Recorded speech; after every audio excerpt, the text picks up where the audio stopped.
ఉంచుముని కృపలో. తల్లి మరచిన మరువని దేవా, తండ్రి విడచిన విడువని దేవా, ఏమని వర్ణింతును నీ ప్రేమను, ఏమని వర్ణింతును. ఏకువని నిన్ను వెదకెదను ప్రభు, నీ నామము స్తుతించుటకు. ఏకువని నిన్ను వెదకెదను ప్రభు, నీ నామము స్తుతించుటకు.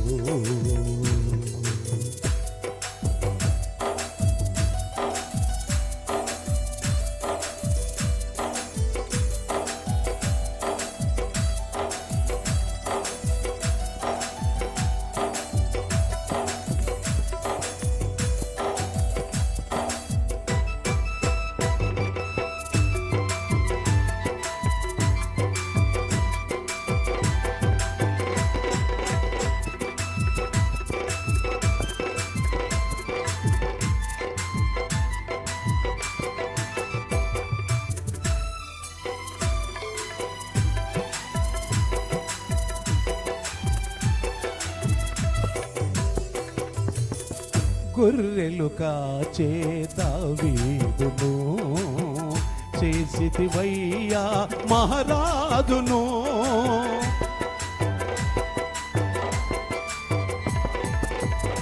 అర్హత లేని నన్ను పిలచి నేర్పితివయ్యా నీ పాటను.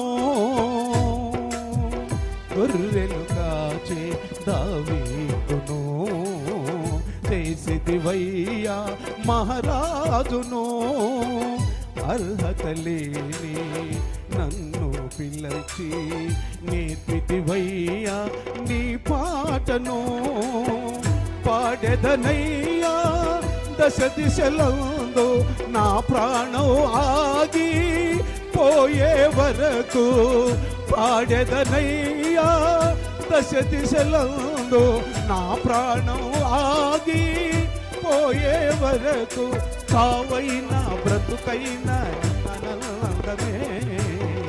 తండ్రి మరచిన మరువని దేవా, తండ్రి విడచిన విడువని దేవా, తల్లి మరచిన మరువని దేవా, తండ్రి విడచిన విడువని దేవా, ఏమని వర్ణింతును నీ ప్రేమను, ఏమని వర్ణింతును. ఏకువని నిన్ను వెదకెదను ప్రభు, నీ నామము ఏకువని నిన్ను వెదకెదను ప్రభు, నీ నామము స్తుతించుటకు. హల్లెలూయా. ఈరోజు మనము అబ్రహామును గురించి తెలుసుకుందాం. ఎవరి గురించి? అబ్రహాము గురించి.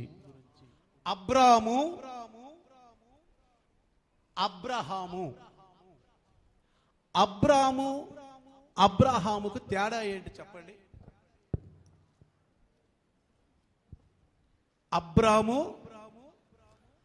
అబ్రహాము తేడా ఏంటో చెప్పండి అయ్యా. అబ్రహాము ఒకటేనా? ఒక్కడు కదా? ఒక్కడా ఇద్దరా? ఒక్కడేగా.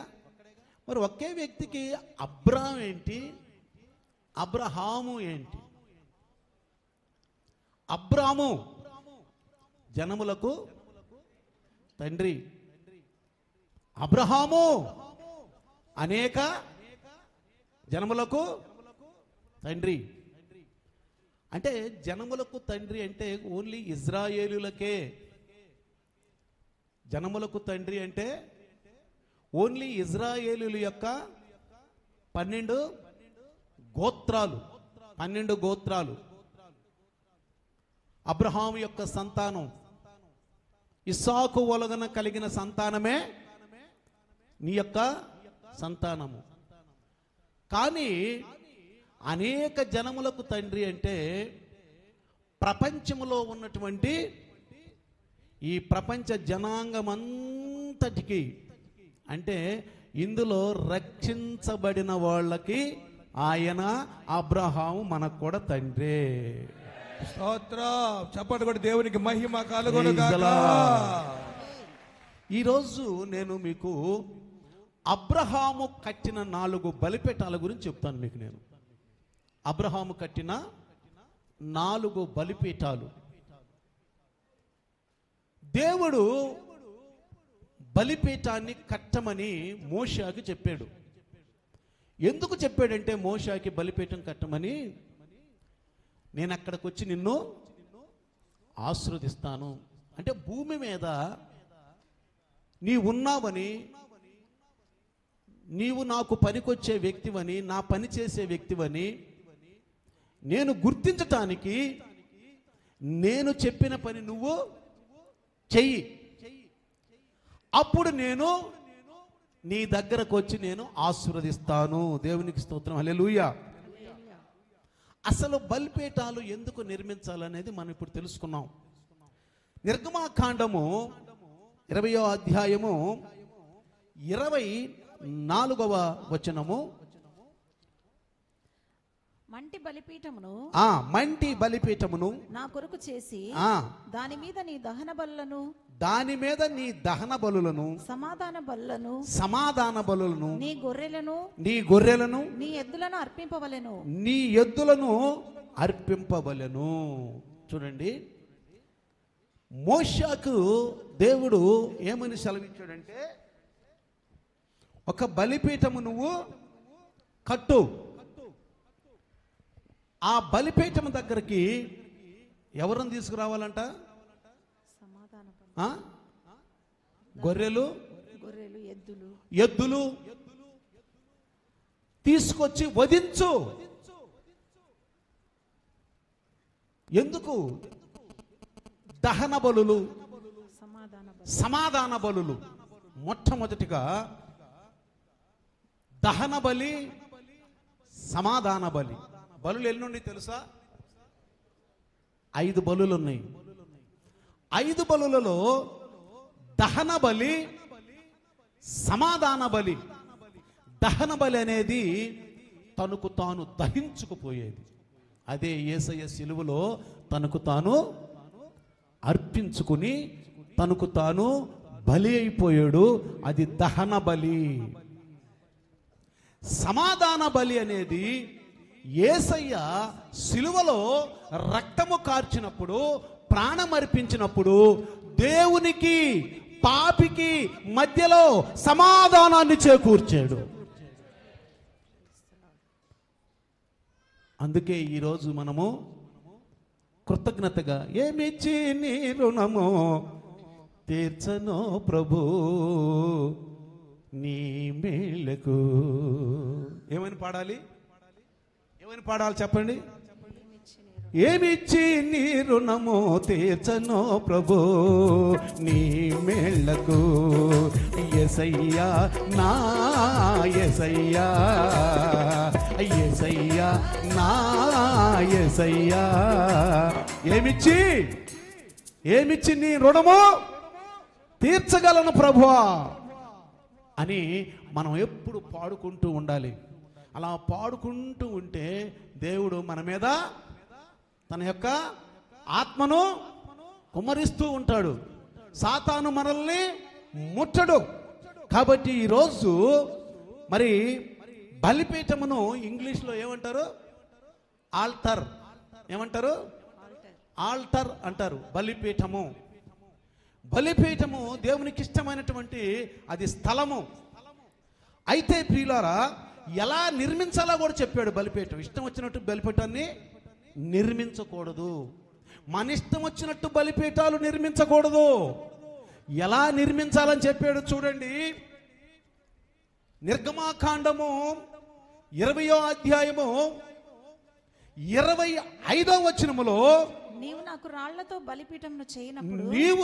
రాళ్లతో బలిపీఠమును చేయనప్పుడు మలచిన రాళ్లతో దాన్ని కట్టకూడదు. ఎట్లంట? మలచిన రాళ్లతో దాన్ని కట్టకూడదు. దానికి నీ పని పుంట తగలనిచ్చిన ఎడల అది అపవిత్రమగును.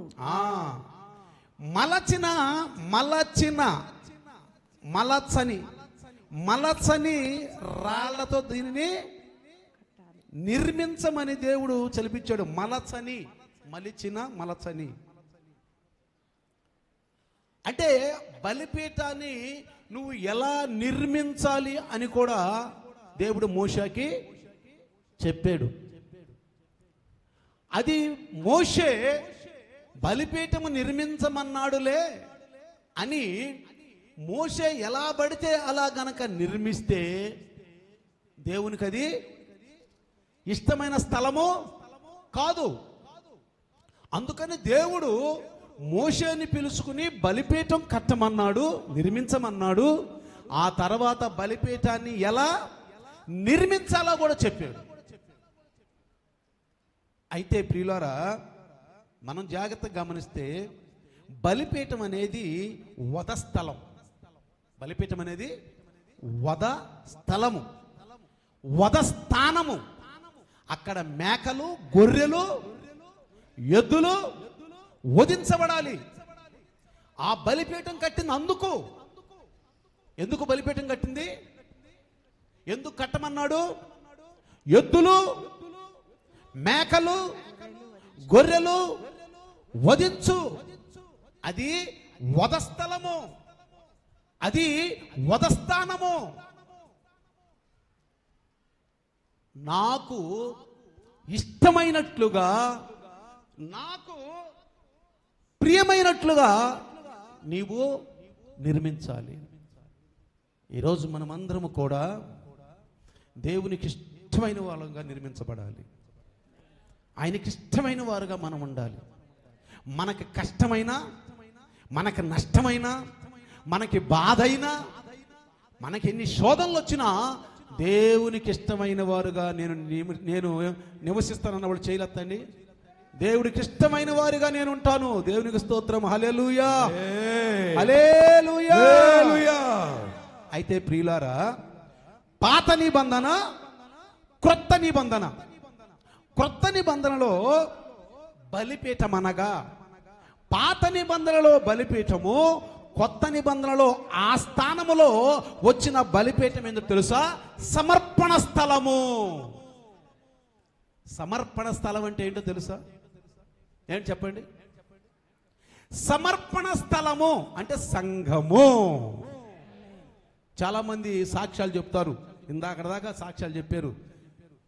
నేను ఫలానా సంఘానికి వెళ్ళి కూర్చున్నప్పుడు ఫలానా అయ్యగారు వాక్యం చెప్తున్నాడు, నేను చివరిలో కూర్చొని వాక్యం వింటూ ఉన్నాను. ఆయన సిలువను గురించి చెప్తున్నాడు, సిలువ ధ్యానాన్ని గురించి చెప్తున్నాడు. వెంటనే నా హృదయంలోకి ఎవరో వచ్చేసారు, నా పైకి ఎవరో వచ్చేసారు. వెంటనే నేను కళ్ళమ్మటి నీళ్లు గార్చాను. వెంటనే నా హృదయాన్ని దేవునికి సమర్పించుకున్నాను. ఎక్కడండి ఆ స్థలం? ఏది? సమర్పణ స్థలము. కొత్త నిబంధనలో సమర్పణ స్థలము.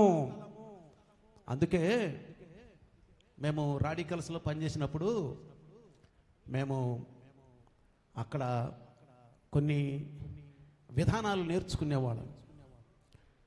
సంఘము, కార్మిక సంఘము, కర్షక సంఘము, విప్లవ నాయకుల సంఘాలు చాలా ఉండేయండి. రండి రో కూలన్నా, సంఘం పెడదాం, వీడి సంగతి ఏందో తేలుద్దాము, రండి రో కూలన్నా. ఏమైనా వాళ్ళమే రండి రో కూలన్నా, సంఘం పెడదాం, వీడి సంగతి ఏందో తేలుద్దాము, రండి రో కూలన్నా. రండి రో కూలన్నా, సంఘం పెడదాం, వీడి సంగతి ఏందో తేలుద్దాము, రండి రో కూలన్నా. ఎద్దు మనదే, కత్తి మనది, పర్ర మనది, కత్తి మనది, పండు మనది, బడుగు మనది, దంది మనది, ఎద్దు మనది రో, బండెట్లు మనది రో, బండి మనది రో, బండెట్లు మనది రో. నడుమ త్వర ఏంది రో, త్వర పెతన వేది రో, నడుమ త్వర ఏంది రో, త్వర పెతన వేది రో. రండి రో కూలన్నా, సంఘం పెడదాం, వీడి సంగతేందో తేలుదా, రండి రో కూలన్నా. ఎందుకంటామండి? సంఘం పెడదాం, సంగదేదో ఈ సంగతి ఏందో తెలుద్దాం. ఎవడాడు? సాతానుడు. అందుకే యేసయ్య ఏమన్నాడు చెప్పండి? పేతురు, ఈ బండ మీద సంఘము కడతాను. Praise the Lord. ఆ సంఘము ముందు పాతాళ దూరములు నిలువ నేరవు.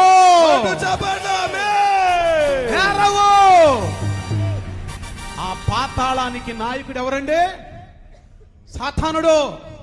అందుకనే ఈరోజు ఏమంటాడు? ఎందుకు నువ్వు యేసుక్రీస్తు నమ్ముకున్నా? నువ్వెవడు నన్ను అడుగుతానికే? అందుకే అంటాం, కత్తి మనది, పొలుగు మనది, పార మనది. కత్తి మనది, పొలుగు మనది, పార మనది. బండి మనది రో, బండెత్తులు మన హీరో. బండి మనదిరో, బండెత్తు మనదిరో. నడుమ దొర ఏందిరో, దొర పెత్తనం ఏందిరో. నడుమ దొర ఏందిరో, దొర పెత్తనం ఏందిరో. ఈడో ఊడరా మధ్యలో నన్ను అడతానికే? నువ్వెందుకు క్రీస్తు నమ్ముకున్నావు? నా తిండి నాది, నేను కష్టపడుతున్నాను, నేను వండుకుంటున్నాను, నేను తింటున్నాను, నా కుటుంబము నడుమ. నువ్వేందిరా? నువ్వెవరు నన్ను అడగటానికే? నా ఇష్టం. నాకు యేసు నచ్చాడు. దేవుని స్తోత్రం, హల్లెలూయా. అసలు ఇంకొక విషయం, నువ్వెందుకురా ఆ అమ్మాయిని చేసుకున్నావంటే ఏమంటా నువ్వు? ఏమంటా? నాకు నచ్చింది నేను చేసుకుని ఎవడు వాయి అంటావనమా? ఏమంటాం? నాకు నచ్చింది నేను చేసుకున్నా, నీకెందుకురా? రష్యాదైతే నీకెందుకు, అమెరికాదైతే నీకెందుకు, లండన్ అయితే నీకెందుకు, ప్యారిస్ అయితే నీకెందుకు? నాకిష్టమైంది నేను చూసుకున్న పోరాపో అంటావనమా? అంటావనమా కదా? కాబట్టి పిల్లారా, ఈరోజు అబ్రహాము కట్టినటువంటి 4 బలిపీఠాలు, అబ్రహాము కట్టిన ఈ 4 బలిపీఠాలు మన జీవితంలో నెరవేరాలి. పాత నిబంధన కొత్త నిబంధనలో నెరవేర్పు. పాత నిబంధన క్రొత్త నిబంధనలో నెరవేర్పు. యేసుక్రీస్తుల వారు కొండ మీద ప్రసంగం చేస్తున్నప్పుడు ఆయన చెప్పిన మాట ఏంటో తెలుసా? నేను ధర్మశాస్త్రాన్ని నెరవేర్చడానికి వచ్చాను కానీ కొట్టివేయుటకు రాలేదు. కాబట్టి అక్కడ నెరవేర్చింది, ఇక్కడ మనము నెరవేర్పుగా ఉండాలి. అందుకనే చూడండి ప్రియులారా, బలిపీఠాలు ఆయనకి 4 నైపుణ్యతలు ఉన్నాయండి. అబ్రహాం గారికి బలిపీఠం కట్టడంలో, ఒకటి బలిపీఠం కట్టడంలో గొప్ప శిల్పి అబ్రహాం గారు. 2 ఆ పనిలో అతడు బహు నేర్పరి ఆ పనిలో.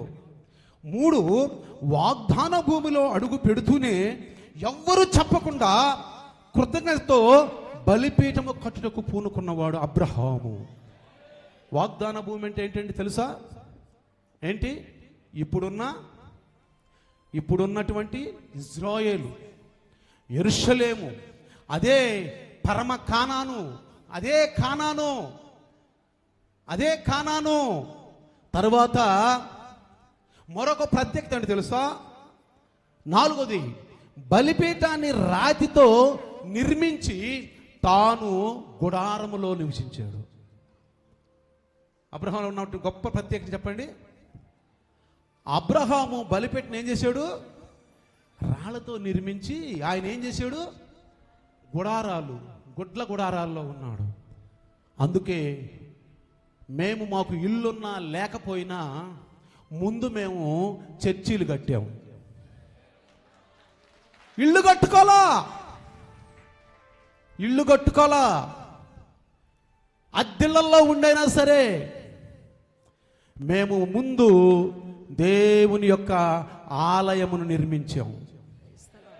చాలామంది కాపర్లను చూస్తాం, చాలామంది మాకంటే ముందు వచ్చిన వాళ్ళు, మాకంటే ముందు నుంచి బయట నుంచి డబ్బులు తెప్పించుకున్న వాళ్ళకి ఇంతవరకు చర్చీలు ఇవ్వండి.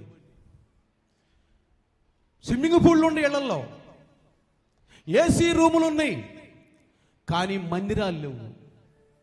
వచ్చిన వాళ్ళతోటి అయ్యా మాకు మందిరం లేదు, అయ్యా మాకు మందిరం అంటే వాళ్ళు డాలర్లు ఇప్పించేవాళ్ళు. వాళ్ళు మందిరం కట్టకుండా వాళ్ళ విలాసాలుగా వాడుకుంటూ ఉన్నారు. ఇప్పుడు కూడా మందిరాలు లేవండి కొంతమందికి. కానీ అబ్రహాము యొక్క సంతతికి మనం చేరిన వాళ్ళం. దేవుని స్తోత్రం, హల్లెలూయా. అబ్రహామును కలిగి ఉంటేనే రేపు నీకు ఆ పరదైసులో స్థానము. అబ్రహామును కలిగి ఉంటే అబ్రహాము యొక్క వంశములో చేర్చబడాలి. అబ్రహాము యొక్క వంశములో నుంచి వచ్చిన అదుగో యోధా గోత్రపు కొదమ సింహము మన రాజు. రాజు, రాజులకు రాజు, ప్రభువులకు ప్రభువు. ఎవరాయనా? మీరు చెప్పండి, ఎవరాయనా? యేసు. యేసు ఆయనే మన రాబోయే రాజు. రాజు ఆయన పరిపాలించే పాలకులు మనము. పిలాతు దగ్గరికి నిలబడ్డప్పుడు నువ్వు రాజువా అన్నాడు. అప్పుడు యేసుప్రభు ఏమన్నాడు? నువ్వన్నట్టే, నేను రాజునే. శాస్త్రులు, పరిసయ్యులు, సద్దుకయ్యులతోటి ఎందుకు యేసయ్యని మీరు ఇదిగో సిలువుకు అప్పగిస్తున్నారు అన్నప్పుడు వాళ్ళు చెప్పిన సమాధానం ఏంటో తెలుసా? ఈయన దేవుని కుమారుడు అని చెప్పుకున్నాడు. నిజంగా ఆయన ఎవరు? దేవుని కుమారుడే, దావీదు కుమారుడే, మనుష్య కుమారుడే, పెండ్లి కుమారుడే. నువ్వన్నా అనకపోయినా, నువ్వు నమ్మినా నమ్మకపోయినా, నువ్వు విశ్వసించినా విశ్వసించకపోయినా ఆయన రాజులకు రాజే. రాజులకు రాజే, రారాజే. ప్రైజ్ ది లార్డ్, హల్లెలూయా, హల్లెలూయా. కాబట్టి ప్రియులారా, యాకోబు ఎవరో తెలుసా? ఎవరు చెప్పండి? యాకోబు అబ్రహాంకి ఏమవుతాడండి? మనమడు, అంటే ఇస్సాకు కొడుకు. ఇస్సాకు ఎవరు? అబ్రహాం కుమారుడు. కానీ అబ్రహాంకి యాకోబుకి ఉన్న తేడా ఏంటి తెలుసా? అబ్రహాం ఏమో బలిపీఠాలని సొంతగా కట్టాడు, యాకోబు అయితే కట్టించాడు. ఏం చేశాడండి? అబ్రహాము సొంతగా బలిపీఠాలు తన చేతులతో కడితే బాగా ధనం వచ్చింది, బాగా గొడ్లు మేకలు గొర్రెలు వచ్చినాయి, బాగా ఆస్తి వచ్చేసింది. కాబట్టి అబ్రహాము యొక్క సంతతిలో వచ్చినటువంటి యాకోబు ఏం చేశాడంట? బలిపీఠాలని కట్టించాడు. అంటే ఎవరి చేత కట్టించాడండి? పని వాళ్ళ చేత కట్టించాడు. ముందేం చేసుకున్నాడు ఆయన? పాకాలు నిర్మించుకున్నాడు. ముందేం చేశాడు? ఉండటానికి పాకాలు నిర్మించుకొని సుక్కోతు, ఏమంటాం దాన్ని? సుక్కోతు. ఎక్కడి నుంచి వచ్చాడు? పద్దనరాము నుంచి వస్తూ చాలా బ్లండర్ మిస్టేక్ చేశాడండి ఆయన. ఏం బ్లండర్ మిస్టేక్ చేశాడంటే, ఆయన తల్లిదండ్రులను బంధుమిత్రులను రక్తసంగులు విడిచి వెళ్తున్నప్పుడు, బేతేల్ దగ్గరికి వెళ్తున్నప్పుడు రాత్రి కలలో కనిపించినటువంటి దేవుని దగ్గరికి, మళ్ళా నేను గనక మంచిగా సంపాదించుకొని మంచి ఆస్తిపరుడున్నాయి గనక తిరిగి వచ్చేటప్పుడు నీ దగ్గరికే వస్తాను, నేను వచ్చి నేను సంపాదించిన దానిలో నేను దశమ భాగాలు ఇస్తాను. కానీ అన్న ఈ యాకోబు ఎక్కడికి వెళ్ళాడండి? ఎక్కడికి వెళ్ళాడు? షెకెంకి వెళ్ళిపోయి ఏం చేశాడు? సుక్కోతులో పాకాలు సుక్కోతు అంటే పాకాలు నిర్మించుకున్నాడు, మంచిగా నిర్మించుకున్నాడు. చూడండి అక్కడ రాయబడి ఉంది, చూడండి మీరు. ఆదికాండం 33 అధ్యాయము 17వ వచనంలో కనుక చూస్తే అక్కడ పాకాలు నిర్మించుకున్నాడంట. ఆ తర్వాత బలిపీఠాన్ని కట్టించను అని రాయబడి ఉంది దేవుడు. అప్పుడు యాకోబు సుక్కోతుకు ప్రయాణమైపోయి ఆ. తనకొక ఇల్లు కట్టించుకొని ఆ. తన పశువులకు పాకలు వేయించెను. అందుచేత ఆ చోటికి సుక్కోతు అని పేరు పెట్టబడెను. అట్లు యాకోబు పద్దనరాములో నుండి వచ్చిన తర్వాత కనాను దేశంలోనున్న షెకెమను ఊరికి సురక్షితంగా వచ్చి ఆ ఊరి ముందర తన గుడారంలో వేసెను. మరియు అతడు తన గుడారంలో వేసిన పొలము యొక్క భాగమును షెకెము తండ్రి అయిన హమోరు కుమారుల యుద్ధ 100 వరహాలకు కొని అక్కడ ఒక బలిపీఠము కట్టించి దానికి ఏల్ ఎలోహేయి ఇజ్రాయేలు అని పేరు పెట్టాను. కట్టెను అని లేదండి, ఉంది అక్కడ. కట్టెను అని లేదు, కట్టించి అని ఉంది కదా. చూసారా? అబ్రహాం మనవడొక తేడా ఏంటి తెలుసా? అదే విధంగా ఈనాడు కూడా ఆనాడు ఆది అపోస్తులకి ఆ సంఘానికి ఈ రోజున్న సంఘాలకు చాలా తేడా ఉందండి. మెల్లమెల్లగా సంఘం ఏమవుతుంది? లోకంలో కలిసిపోతుంది. అసలు సంఘం అంటే అర్థం ఏంటో తెలుసా? సంఘము అంటే గ్రీక్ శబ్దము ఎక్లీషియా అంటే అంటే బయటికి, కలోష్ అంటే పిలువబడిన వారు. ఈ లోకంలో నుండి, ఈ పాపంలో నుండి, ఈ నేత్రాశ, శరీరాశ, జీవపటము నుండి బయటికి వచ్చిన వాళ్ళే సంఘము. ప్రత్యేకించబడిన వాళ్ళు ఎవరంట? ప్రత్యేకించబడిన వాళ్ళు, వాళ్ళే సంఘము, వాళ్ళే సమర్పణ స్థలము, వాళ్ళే బలిపీఠము. దేవునికి స్తోత్రం, హల్లెలూయా. ఇక్కడ గనక మీరు నిలబడి గనక మోకరించి గనక స్తుతులు గనక స్తోత్రాలు చెల్లిస్తే పరలోకం యొక్క గవిని దగ్గరికి స్తోత్రాలు వెళతి, ఆ పరలోకాన్ని అట్లా కదిలిస్తాయి. తండ్రి కుడిపార్శ్యాన కూర్చున్నటువంటి యేసయ్య మీ వైపు చూస్తాడు. ఆయన దూతలు తొంగి చూస్తారు. భూమి మీద ఏ పని యేసుక్రీస్తు నామములో చేస్తున్నా సరే ఆ పరలోకపు దూతలతోటి ఆ యేసయ్య, ఆ తండ్రి అయిన యెహోవా కిందకి తొంగుని చూస్తారు. అసలు యేసు అంటే ఏంటో తెలుసా? పేరు. యేసు పేరులోనే యెహోవా అనే పేరు ఇమిడి ఉన్నది. అది హెబ్రీ శబ్దము నుండి వచ్చిన మాట యేసు. యెహోషువ అంటే యెహోవా నిన్ను రక్షించునుగాక, యెహోవా నిన్ను రక్షించునుగాక. కాబట్టి యేసు అంటే రక్షకుడు. యేసు అనే పేరులోనే యెహోవా యెహోవే. కాబట్టి ప్రియులారా, ఇక యెహోవా అనే ప్రసక్తి మనకి క్రొత్త నిబంధనలో లేదు. ఈ యెహోవా ఎవరిలో ఉన్నాడు? యేసులో ఉన్నాడు. యేసు ఎవరిలో ఉన్నాడు? యెహోవాలో ఉన్నాడు. చూడండి, ఒక సందర్భంలో అపోస్తులతో అంటాడు, మీరు నాలోను నేను మీలోను, తండ్రి నాలోను నేను తండ్రిలోను. దీన్ని అవినవయ భావ సంబంధము, అన్యోన్య సహవాసము. కాబట్టి ప్రియులారా, సొంతగా మన రక్షణ మనము కాపాడుకోవాలి. ఆనాడు ఆది అపోస్తులు ఆ పునాది మీద మనం కట్టబడాలి. ఎలా? ఆది అపోస్తుల యొక్క పునాది మీద మనం కట్టబడాలి. రండి, మీకు ఈ 4 బలిపీఠాల గురించి క్లుప్తంగా నేను చెప్తాను. ఒకటి ప్రత్యక్ష బలిపీఠము. ఒకటేంటండి? ప్రత్యక్ష బలిపీఠము. ఇది మొదటి ఆదికాండము 12వ అధ్యాయము 7వ వచనములో ఇది ప్రస్తావించబడినది. యెహోవా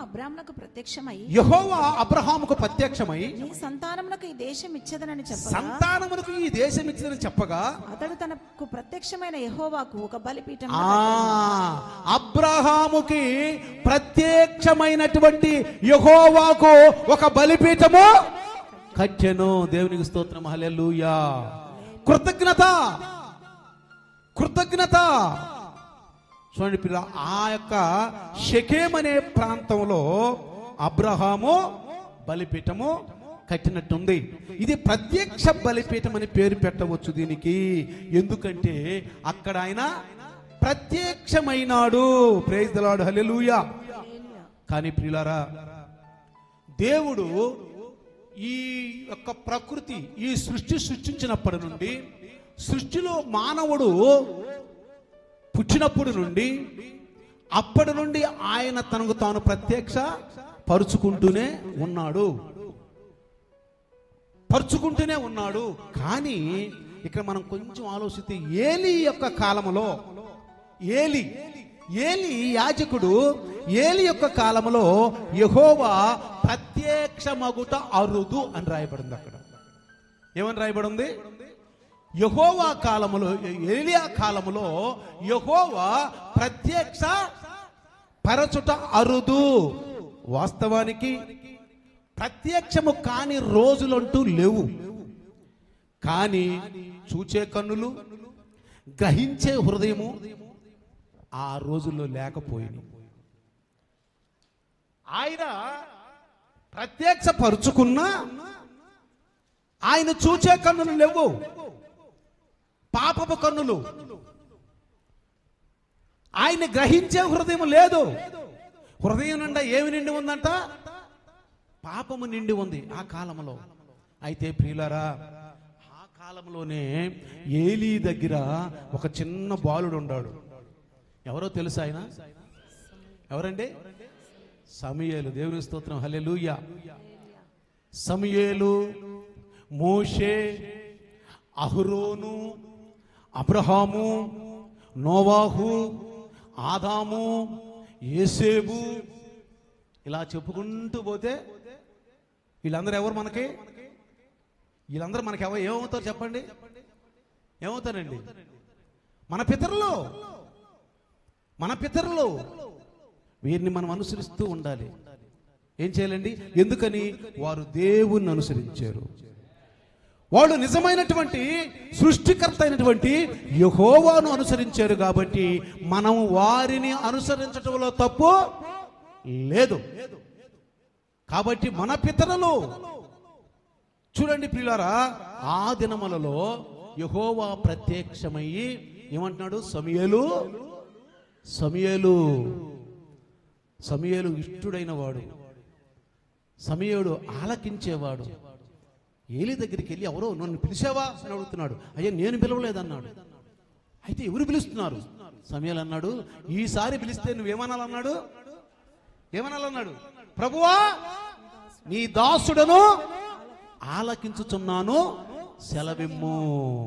ప్రైజ్ ది లార్డ్, హల్లెలూయా. దేవుడు 5 విధాలుగా మాట్లాడతాడండి, జాగ్రత్తగానండి.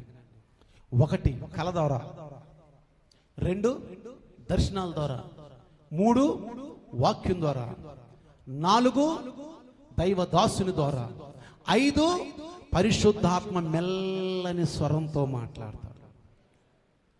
ఈ 5 అనుభవాలు రక్షించబడినటువంటి క్రైస్తవుడికి, పరిశుద్ధపరచబడిన క్రైస్తవుడికి ఉండాలి.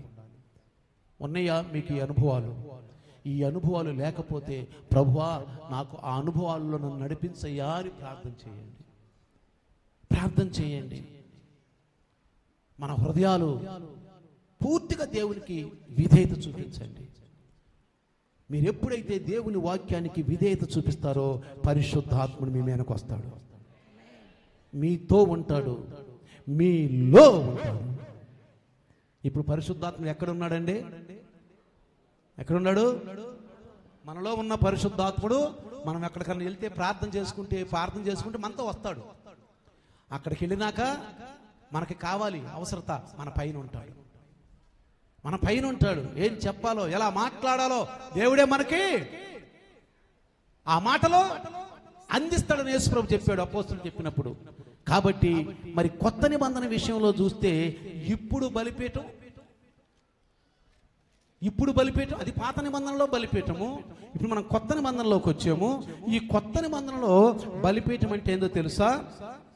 బైబుల్ ద్వారా మనకు ప్రత్యక్షమవుతాడు. నువ్వు బైబుల్ తెరచినప్పుడు వాక్యమైన దేవుడు నీకు ప్రత్యక్షం అవుతాడు. ఇదే ఆధ్యాత్మికముగా ప్రత్యక్ష ఏంటిది? బలిపీఠము. నువ్వు బైబిల్ తెరిచావా? ఈరోజు నీకు దేవుడు ప్రత్యక్షమయ్యాడా? వాక్యమే దేవుడు, వాక్యమే దేవుడు. ఆది యందు వాక్యం ఉన్నాడు, వాక్యము దేవుని యొద్ద ఉండేది, దేవుని యొద్ద ఉండెను. ఆ దేవుడు వాక్యమై ఉన్నాడు, ఆ వాక్యమే దేవుడై ఉన్నాడు. ఇది ఒక మర్మం అండి. ఇది గ్రహించలేరు, చాలా మంది గ్రహించలేరు. ఆ దేవుడు, ఆది యందున్న దేవుడు, వాక్యమై ఉన్న దేవుడు. ఆ వాక్యమే శరీరధారిగా కృపాసత్య సంపూర్ణుడిగా, కృప సత్యం యేసు ప్రభు ఒక్కడే. ఒకసారి చెప్పాను అనుకుంటా మీకు ఈ విషయం. కృపా సత్యాలు కలుసుకున్నవని మీకు ఒకసారి చెప్పాను అనుకుంటా.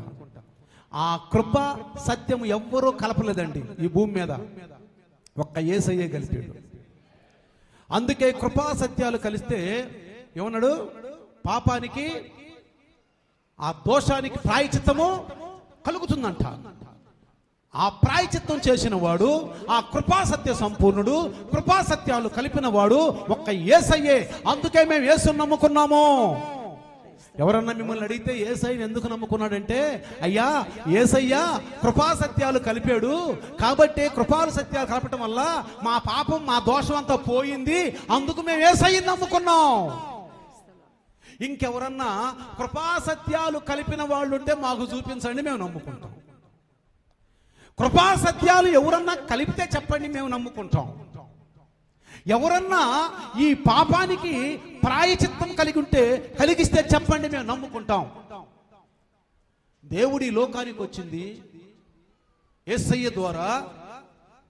ఆ మాటలు, ప్రత్యక్షమైన మాటలు మనకు అందించడానికి, క్రీస్తు ద్వారా మనల్ని నాశనం చేయటానికి కాదండి. పాపులను సంరక్షించి, పాపులను సంహరించి, సాధువులను కాపాడతాడా? ఏంటంట?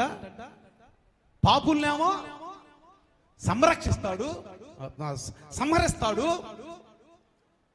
మరి సాధువులనేమో కాపాడతాడు. అంటే పాపం లేని వాళ్ళు. మరి లోకంలో బైబుల్ ఏమంటుందండి? బైబుల్ ఏమని ప్రత్యక్షపరుస్తుంది మనకి? పాపము లేనివాడు ఈ భూమి మీద ఒక్కడ కూడా లేడు. దేవునికి స్తోత్రం, హల్లెలూయా. పాపము, నాలో పాపము లేదు అని చెప్పగలిగిన వాడు ఎవడు ఇక్కడ లేడు. కానీ నా పాపాన్ని తీసేసిన యేసయ్య నాకున్నాడని చెప్పేవాళ్ళు కోకొల్లలో.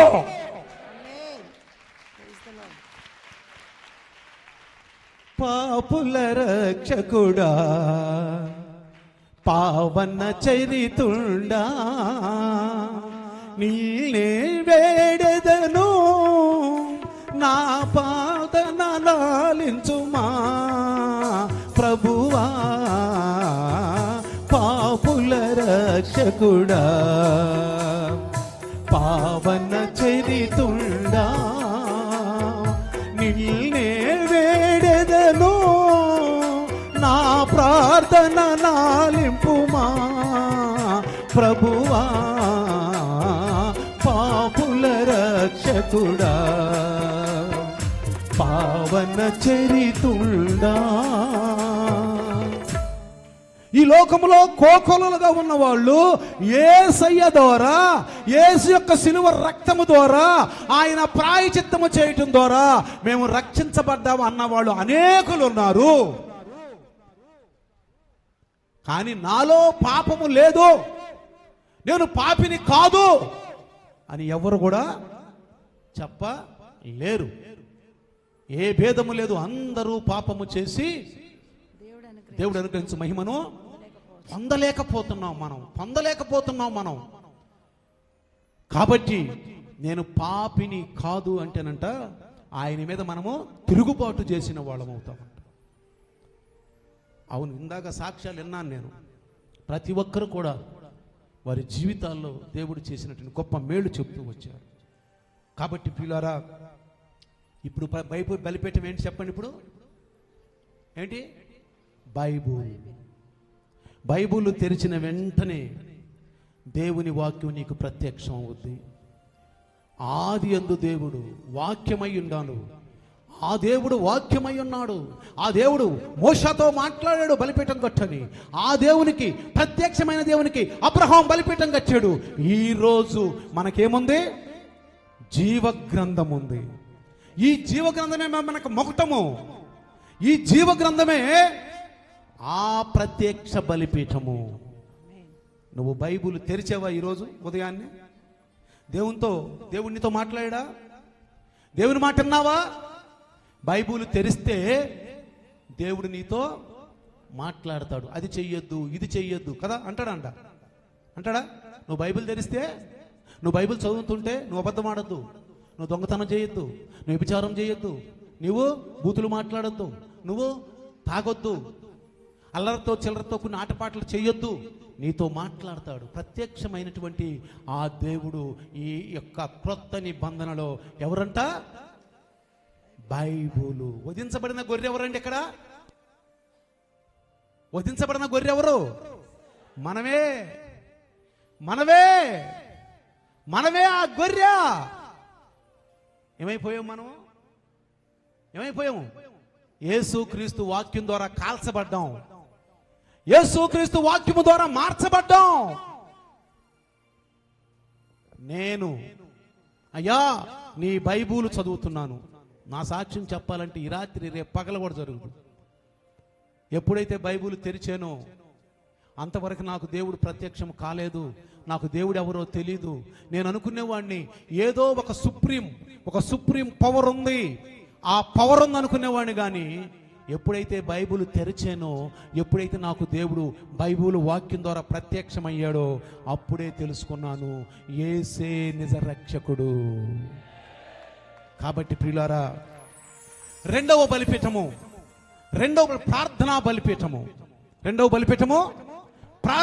బలిపీఠము చూడండి. ఆదికాండము 12వ అధ్యాయము 8వ వచనంలో అబ్రహాము నిర్మించిన రెండవ బలిపీఠము గురించి తెలుసుకుందాము. అక్కడి నుండి అతడు బయలుదేరి బేతేలుకు తూర్పుననున్న కొండకు చేరి పడమటనున్న బేతేలునకును తూర్పుననున్న హాయికిని మధ్యన గుడారము వేసి అక్కడ యెహోవాకు బలిపీఠమును కట్టి యెహోవా నామమున ప్రార్థన చేశాను. అసలు ఏంది మోగట్లేదు? నిద్రపోతున్నారా? చక్క వెనక వాళ్ళు ఉన్న వాళ్ళు నిద్రపోతున్నారా? రెండవ బలిపీఠం ఏ బలిపీఠము? ప్రార్థనా బలిపీఠము. ప్రత్యక్షపరచబడిన దేవునికి ప్రార్థన చేస్తూ ఉన్నాడు. తెలియబడిన దేవునికి ప్రత్యేకించబడిన దేవుడికి అబ్రహాము ప్రార్థన చేస్తూ ఉన్నాడు. నీ జీవితంలో ప్రార్థన ఉందా? ఈ ఉదయం నువ్వు ప్రార్థించావా? ఏకూజావును లేచావా? మోకరించావా? నువ్వు ప్రార్థించావా? ఆ ప్రార్థనా బలిపీఠం నీకుందా నీ జీవితంలో? చూడండి పిల్లారా, బేతేలుకును హాయికును మధ్య గుడారం వేసి అక్కడ బలిపీఠమును కట్టెను. మొదటి బలిపీఠము షెకెములో నిర్మిస్తే రెండవ బలిపీఠం ఎక్కడ నిర్మించాడంట? బేతేలులో నిర్మించాడు. బేతేలు అంటే అర్థమేంటి తెలుసా? దేవుని యొక్క ఇల్లు. అదే ప్రార్థనా బలిపీఠము. మొదటి బలిపీఠము దగ్గర అబ్రహాముకి యెహోవా ప్రత్యక్షమైతే, రెండవ బలిపీఠం దగ్గర అబ్రహాముకు ప్రత్యక్షమైనటువంటి దేవునితో మాట్లాడుతున్నాడు. దేవునికి స్తోత్రం, హల్లెలూయా. దీన్ని ఏమంటాం తెలుసా? అన్యోన్య సహవాసము అంటాం. ఏమంటాం దీన్ని? అన్యోన్య సహవాసము. 1వ యోహాను పత్రిక 1వ అధ్యాయము 7వ వచనం గనక నువ్వు చదివితే, అయితే ఆయన వెలుగులోనున్న ప్రకారము మనమును వెలుగులో నడిచిన యెడల ప్రైజ్ ది లార్డ్, మనం అన్యోన్య సహవాసం గలవారమై ఉందుము. అంటే అన్యోన్య సహవాసము అంటే ఉదయాన్నే నీకు నువ్వు బలిపీఠం కట్టడం అంటే ఆధ్యాత్మికంగా క్రొత్త నిబంధన ప్రకారము ఉదయాన్నే బైబుల్ తీయాలి. బైబుల్ తీస్తే వాక్యమైన దేవుడు నీకు ప్రత్యక్షం అవుతాడు. నువ్వు చక్కగా ఆ బైబుల్ చెప్పినట్టుగా వింటా ఉంటావు. నువ్వు చదువుతుంటే ఆయన నీతో మాట్లాడుతూ ఉంటాడు. ఆ తర్వాత నువ్వేం చేస్తావు? దేవునితో మాట్లాడతావు. దేవునితో మాట్లాడుతూ నేర్పాడు. ఎవరు చెప్పండి? మొట్టమొదట ప్రార్థన చేసింది ఎవరు? ఎనోషు. ఆ ఎనోషు అడుగుజాడల్లో నడుస్తున్నవాడే అబ్రహాము. అబ్రహాము అడుగుజాడల్లో మనం నడవాలి.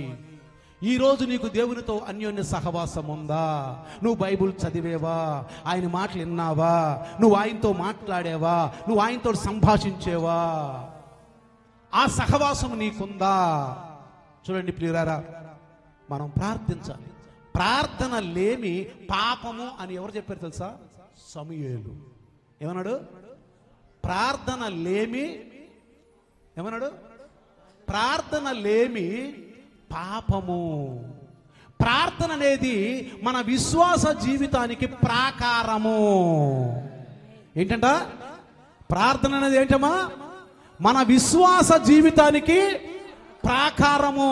ఎవరు కూడా దొంగలు దోచుకోరు. ఒకసారి ఒక మిషనరీ, అమెరికా మిషనరీ, ఆయన సౌత్ ఆఫ్రికా వెళ్ళాడంట.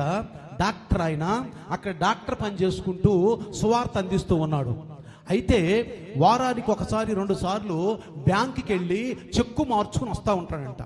అయితే 5 దొంగలు ఆ చెక్కు మార్చుకోవటం చూశారు. ఆయన వెంబడిస్తూ వచ్చారు. ఆ దినాలలో అక్కడ సరై కాల అనేటువంటి సత్రాలు ఉంటాయి కదా, సత్రాలు. ఆ సత్రాల్లో కాసేపు విశ్రాంతి తీర్చుకోవటానికి ఉంటే అక్కడ.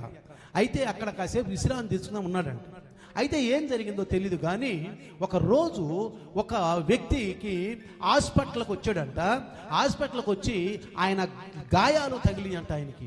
అయితే ఆ గాయాలతో బాధపడుతున్నప్పుడు ఈ గాయాలు కట్టి ఆయన సక్రంగా బాగు చేస్తున్నప్పుడు, అయ్యా మీకు వందనాలు అన్నాడంట. ఎవరయ్యా మీరు అన్నారంట. నన్ను క్షమించయ్యారు. ఏమన్నాడంట? అయ్యా మేము 5 దొంగలమే. అయితే మీరు వారానికి ఒక రోజు చెక్కు మార్చుకోనికి వెళ్ళేటప్పుడు మేము నిన్ను వెంబడించి ఆ డబ్బులు కాజేద్దామని వచ్చాము. మీరు ఆ సత్రంలోకి వచ్చి ఆ సత్రంలో కాసేపు మీరు పొనుకుని ఏదో ప్రార్థిస్తూ ఉన్నారు. మేము వచ్చి ఆ డబ్బు అంతా కాజేద్దామని వస్తే నీ చుట్టూరు 26 మంది తుపాకులు పట్టుకుని ఉన్నారు అన్నాడంట. హల్లెలూయా! 26 చుట్టూరు తుపాకులు పట్టుకుని ఉన్నారు. మాకు భయపడి మేము పారిపోయాం అన్నాడు.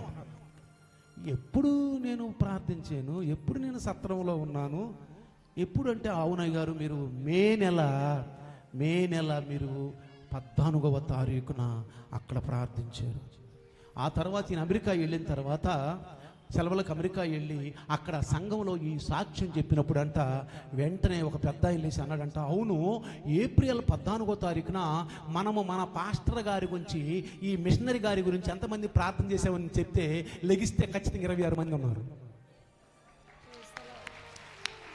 ఖచ్చితంగా 26 మందే. ఆ 26 మంది ప్రార్థన చేస్తే ఇక్కడ మిషనరీ దొంగల చేతిలో పడకుండా కాపాడపడ్డాడు. దేవుని స్తోత్రం, హల్లెలూయా. ఈ మందిరం కూడా ఈ రోజు కాపాడబడిందంటే, ఈ మందిరం ఈ రోజు ఉందంటే అది ప్రార్థనా ఫలితమే. అది ప్రార్థనా ఫలితమే. ప్రార్థనే అధికారులను మార్చేది ప్రార్థన, జీవితాలను మార్చేది ప్రార్థన, దొంగలను మార్చేది ప్రార్థన. ఈ రకంగా చెప్పుకుంటూ పోతే ఎన్నో ఉన్నాయి. ఒకసారి అతను వాక్యం చెప్తున్నాడంట, ఓయ్ నేను అలాంటి వాడిని, నేను దేవుణ్ణి చూశాను, దేవుణ్ణి చూసి నాకు మారిపోయాను. ఏమనుకున్నారంటే ఒక MBBS డాక్టర్ అన్నాడంట, వాక్యం అయిపోయినాక 6 గంటలకు వాక్యం అయిపోయినాక అన్నాడంట, ఏంటయ్యా నేను దేవుణ్ణి చూశాను అంటున్నావు, నువ్వేంది పెద్ద మారేరు అంటున్నావు, ఏం మారేవు ఏంది అన్నాడంట. దేవుణ్ణి చూస్తావా అన్నాడంట. చూస్తాను అన్నాడంట. మోటార్ బైక్ ఎక్కి అన్నాడంట. మోటార్ బైక్ ఎక్కి మోటార్ బైక్ తీసుకెళ్తున్నాడంట. తీసుకెళ్ళి అప్పుడు 6 అయింది, 6:30 అయింది, 7 అయింది. ఓయ్ ఏడా తీసుకెళ్తున్నావు అన్నాడంట. రానాయమ్మ నీ దేవుడు చూపిస్తాను అన్నాడంట. తీసుకెళ్ళి శ్మశానంలోకి తీసుకెళ్ళాడు. శ్మశానంలో తీసుకెళ్ళి ఇప్పుడు చూస్తావా దేవుడిని అన్నాడు. ఎట్లా అన్నాడంట, నేను చనిపోయిన శవాల్ని తినేవాడిని. లేటెస్ట్గా చనిపోయిన సమాధులు అంటే పాతి పెడితే వాళ్ళు వెళ్ళినాక వచ్చి ఆ సమాధుల్లో ఆ మాంసం తినేవాడిని. ఏ దేవుడు నాలోకి వచ్చినాక, దేవుడు నాలోకి వచ్చి మార్పు జరిగిన తర్వాత, నేను దేవుడిని తెలుసుకున్నాక నేనేమైపోయాను? మనిషిని అయిపోయాను. లేకపోతే నిన్ను వరకే కరకర కరకర నవిలేసేవాడిని అన్నాడంట. ఏమన్నాడు? ఈ వరక నిన్ను కరకర కరకర నవిలేసేవాడిని, ఇప్పుడు చూసావా దేవుడు అన్నాడు. అమ్మో చూశానయ్యా అన్నాడు. నీలో ఎవరున్నారు? లోకంలో ఉన్నవాడు మనలో ఉన్నవాడి కంటే కాదడు. మనలో ఉన్నవాడు గొప్పవాడు. ఎవరు మనలో ఉంది? ఎవరు? వాక్యమైన దేవుడు. వాక్యమే దేవుడు. మరి ఆ దేవునికి నువ్వు ప్రార్థన చేస్తున్నావా? అడుగుడి ఇవ్వబడును. చాలా మంది అంటారు, మేము దేవుడికి వస్తున్నాం కానీ 2-3 వారాలు వచ్చాము, 4 వారాలు వచ్చాము, 5 వారాలు వచ్చాము, ఏంది ఇంకా మాకేం జరగలేదు.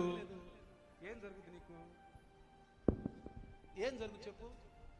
ఏమన్నా ఇక్కడేమన్నా సోద్యం జరిగినవన్నీ చెబుతాను, జరగబోయేవి చెబుతాను, ఇటు నుంచి వస్తాను, అటు నుంచి వస్తాను, ఎక్కడున్నాడు అక్కడున్నాడు. ఏమన్నా ఉందండి ఇక్కడ? అదేమన్నా ఉందా చెప్పండి. హంపట్. అసలు నువ్వు దేవుని దగ్గరికి వచ్చి సరిగా ఎదుగుతున్నావా?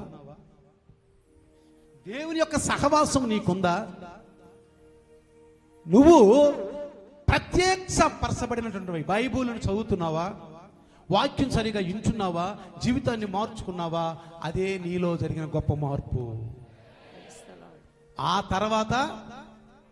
తర్వాత దేవుడు అన్నీ ఇస్తాడు. దేవుని స్తోత్రం, హల్లెలూయా.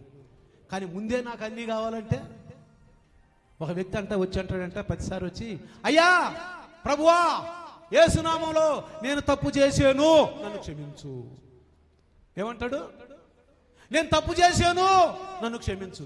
అంటే నువ్వు క్షమించే దేవుడు కాబట్టి, నేను తప్పు చేశాను కాబట్టి నన్ను క్షమించు, నేను తప్పు చేశాను నన్ను క్షమించు. దీన్ని ఏమంటాం మనం? అంటే కావాలని తప్పు చేస్తున్నావా దేవుడు క్షమిస్తాడని? దేవుని శోధిస్తున్నావా? నేను తప్పు చేశాను నన్ను క్షమించు. పౌలు గారు అంటాడు, తెలియక చేశాను కాబట్టి క్షమించబడ్డాను. తెలిసి నేను తప్పు చేశాను నన్ను క్షమించు. నాకు ఆశీర్వాదాలు కావాలంటే ఎక్కడి నుంచి వస్తాయండి ఆశీర్వాదాలు? ఎక్కడి నుంచి వస్తాయి ఆశీర్వాదాలు? ఆశీర్వాద బలిపీఠం గురించి కూడా చెప్తాను మీకు ఈరోజు.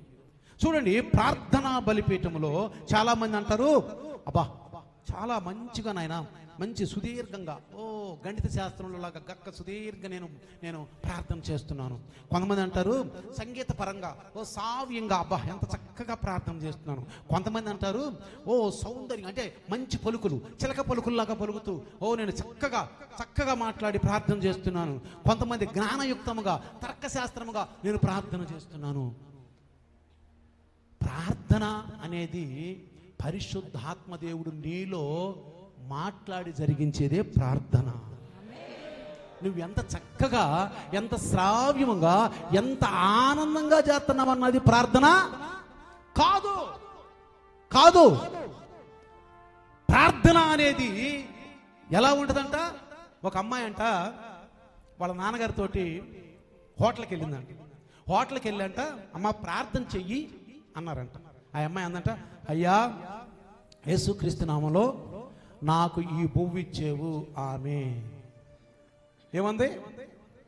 నాకు ఈ బువ్వు ఇచ్చేవు, ఈ అన్నం ఇచ్చేవు. ఆమె దేవుని స్తోత్రం, హల్లెలూయా.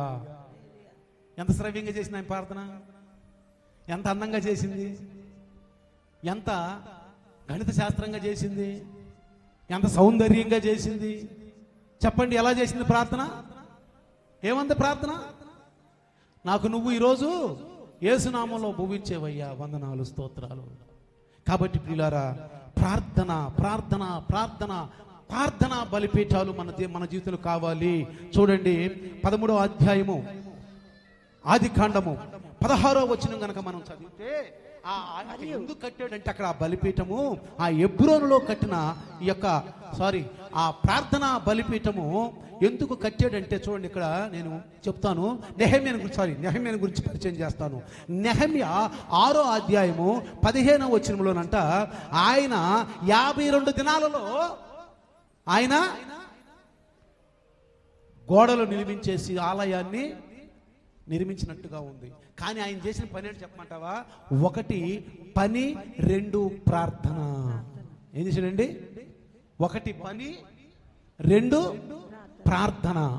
మమ్మల్ని ఎంతైనా వాడుకోండి. ఇయ్యాల, రేపు, ఎల్లుండి ఉదయం వాడుకుంటారో, మధ్యాహ్నం వాడుకుంటారో, సాయంకాలాలు వాడుకుంటారో వాడుకోండి. మేము అలిసిపోము, సొలిసిపోము. మేము అలిసిపోవండి. నేను చెప్పిన కిందాక మేము దేవుని గురించి పాడతాం, దేవుని గురించి ఆడతాం, దేవుని వాక్యాన్ని బోధిస్తాం. మరి మన దైవదాసుడు బ్రదరు అన్నారు, అయ్యగారు మీకు కొంచెం రెస్ట్ ఇద్దాం అనుకుంటున్నాను అని చెప్పి ఢిల్లీలో అన్నాడు. నేనన్నాను, రెస్ట్ ఎందుకు బ్రదరు? మేము వస్తున్నాం, వాక్యం చెప్పటమే మాకు రెస్ట్. మాకు ఎక్కడి నుంచి వాక్యం చెప్పటమే మాకు రెస్ట్. పడుకుంటే మేము అరెస్ట్. ఏమైపోతాం? అందుకే ఆ యొక్క అమ్మాయి అంది, అంకుల్ ఇంట్లో ఉంటే మాత్రం నెమ్మదిగా ఉంటాడు, ఏదో ముసలోడు అయిపోయినట్టు ఉంటాడు, బయటికి వెళ్తే సింహంలాగా కుర్రోళ్ళలాగా ఉంటాడు. కాబట్టి ప్రియులారా, దేవుని బిడ్డలు మీరు అయ్యగారు మీ ఎమ్మడ పడుతున్నాడు, అదిగో అక్కడ పెట్టమంటారా, లేకపోండి ఇక్కడ మీరేమో అంటున్నారు. అసలు మీరు ఎమ్మడబడాలి. అయ్యగారు ఎక్కడ పెట్టండి, అయ్యగారు అక్కడ పెట్టండి, అయ్యగారు మధ్యాహ్నం పెట్టండి, అయ్యగారు సాయంకాలం పెట్టండి, అయ్యగారు ఉదయం పెట్టండి అని మీరు అనాలి. అది కాకుండా అయ్యగారే అడుగుతున్నాడు మిమ్మల్ని, పెడతారా అంటే లేకమంటే ఎవరు కూడా ఇట్లా ఎగుతున్నారు. పెడతాం, వాడుకుంటాం మిమ్మల్ని. కాబట్టి పిల్లరా చూడండి, ప్రార్థన విశ్వాసికి బలము, ప్రార్థన విశ్వాసికి గొప్ప ప్రాకారము, ప్రార్థన ద్వారానే ప్రతిఫలము. జాన్ ఆర్ రైస్ అనే వ్యక్తి ఏమన్నాడు తెలుసా? ప్రార్థన అనే టెలిఫోన్ నెంబర్ 333. ప్రార్థన అనే టెలిఫోన్ నెంబర్ ఎంత? 333. ఇర్మియా 33:3. ఇర్మియా 33:3. అది మన ప్రార్థన యొక్క టెలిఫోన్ నెంబర్. దేవుని స్తోత్రం, హల్లెలూయా. రాసుకోండి. దేవుని స్తోత్రం, హల్లెలూయా. నాకు మొరపెట్టుము. మొర పెట్టాలంట. అదే ప్రార్థన యొక్క బలం. అదే టెలిఫోన్.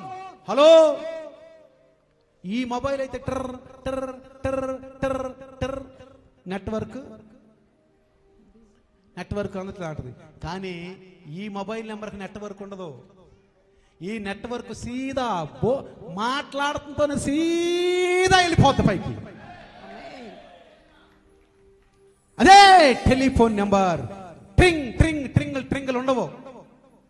వెంటనే అయ్యా నేను పాపినయ్యా అనగల. నేను పాపిని. నువ్వు పాపివి. లోకమును దేవుడు ఎంతో ప్రేమించను, తన అద్వితీయ కుమారుని లోకానికి పంపించాడు. దేవుని స్తోత్రం, హల్లెలూయా, హల్లెలూయా. తర్వాత మూడవ బలిపీఠము. ఇప్పుడు 2 బలిపీఠాలు అయిపోయినాయి. ఒక బలిపీఠం ఏంటి? ప్రత్యక్ష బలిపీఠము. అంటే ఆత్మీయంగా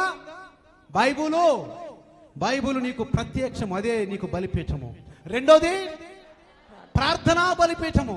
ప్రార్థనే ప్రాకారము, ప్రార్థనే బలము, ప్రార్థనే ఆశీర్వాదము. ప్రార్థన అనే బలిపీఠం నీ జీవితంలో. చూడండి 141వ కీర్తన. 141వ కీర్తన కనుక మనం చదివితే అక్కడ 1-2 వచనం చూడమ్మా.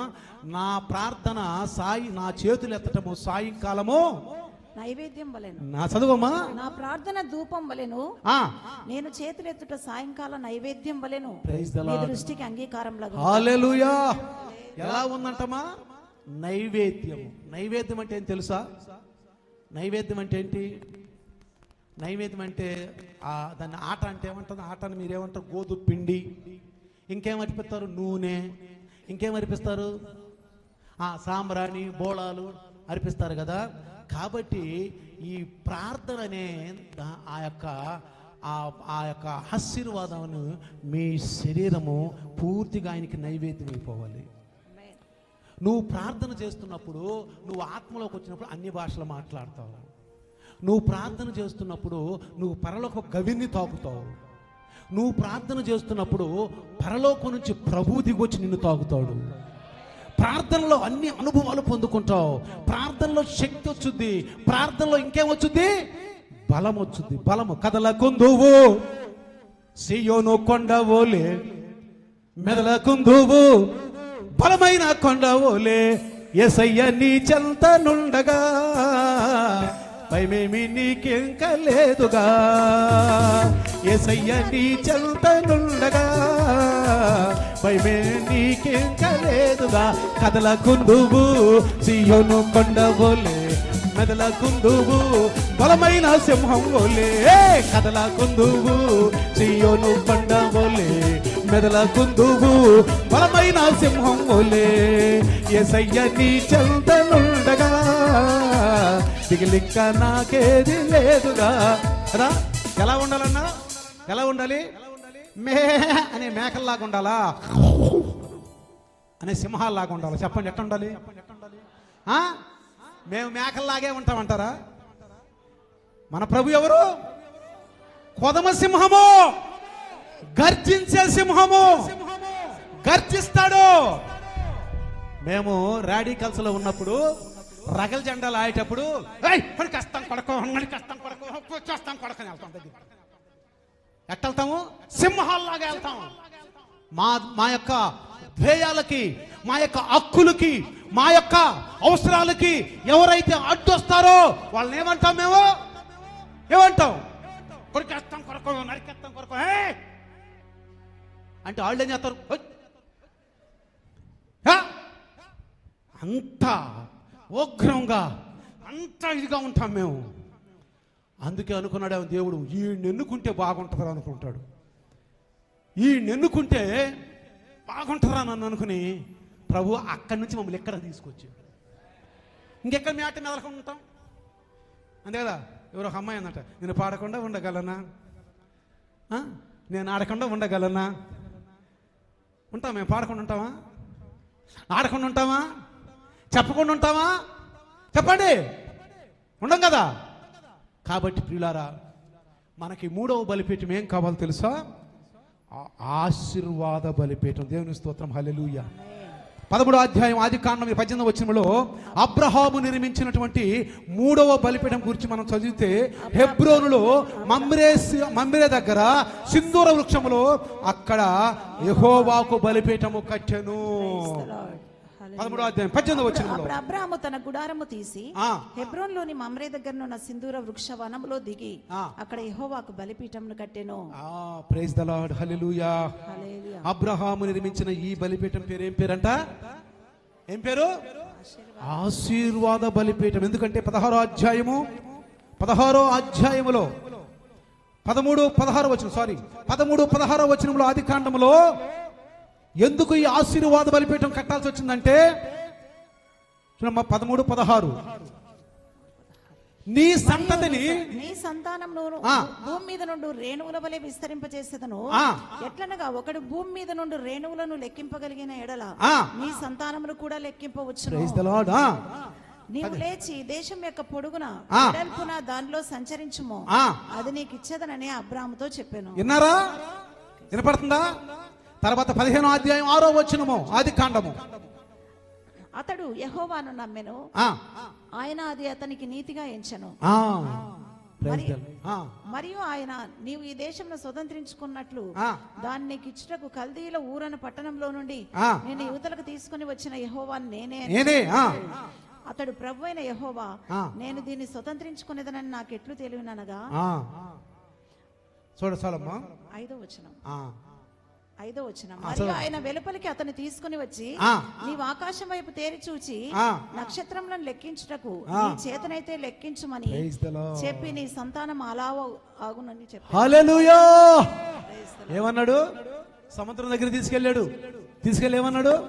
అబ్రహాం, ఈ ఇసుక రేణువులు తీసుకో అన్నాడు. తీసుకున్నాడు. వదులు అన్నాడు. వదిలేడు. ఎంత సంతానం అవుద్ది అన్నాడు. ఇంటి నుంచి బయటికి రా అన్నాడు. బయటకు వచ్చాడు. పైన చూడమన్నాడు. చూశాడు. నక్షత్రం లెక్కేసుకో అన్నాడు. లెక్కేస్తాను. లెక్కేస్తాడా? ఎంత సంతానం అవుద్ది నీది అన్నాడు. అబ్బా, అప్పుడు కనుక అబ్రహాంకి హెలికాప్టర్ ఉంటే ఏం చేసేవాడు? తూర్పు, పడమరల, ఉత్తర, దక్షిణం అంతా ఒక్కసారి తిరిగి వచ్చేవాడు. కానీ అబ్రహాం తిరిగి వచ్చాడు హెలికాప్టర్ లేకముందే. ఎక్కడ? నమ్మెను దేవుని స్తుతి. అదే హెలికాప్టర్, అదే హెలికాప్టర్, నమ్మిక హెలికాప్టర్. నువ్వు ఎక్కుతున్నావు రోజు హెలికాప్టర్ ఎక్కుతున్నావా? నువ్వు హెలికాప్టర్ ఎక్కుతున్నావు రోజు. ఒక అతను నన్ను అడిగాడు, పాష్ గారండి మీరు కనుక 2 లక్షలు 3 లక్షలు ఇస్తే మిమ్మల్ని ఎరుసలేం తీసుకెళ్తామండి, అన్నీ చూపిస్తామండి అన్నాడు. ఓరి పిచ్చోడు, నేను ప్రీమే వెళ్ళబోతున్నాను ఎరుసలేము. నేను ఎరుసలేం ప్రీమే వెళ్ళబోతున్నాను. అట్లా అంటే నేను ఎరుసలేం వెళ్ళిపోతాను. ఎప్పుడు చెప్పండి? ఎప్పుడు? నా రాజు పరిపాలనలో, నా రాజు పరిపాలనలో, నా కింగ్ యేసయ్య పరిపాలనలో, 1000 ఏళ్ల పరిపాలనలో నేను ఆ యొక్క యెరూషలేము ఫ్రీగా వెళ్ళిపోతాను. ఆయనతోటే ఉంటాను. ఇంకా చూసి రావటమే, ఇంకెప్పుడు ఆయనతోనే ఉంటాను. ఎప్పుడు కూడా ఆయనతోనే ఉంటాను. నేను ఫ్రీగా వెళ్తాను. నేను ప్రేమ స్తోత్రం, హల్లెలూయా.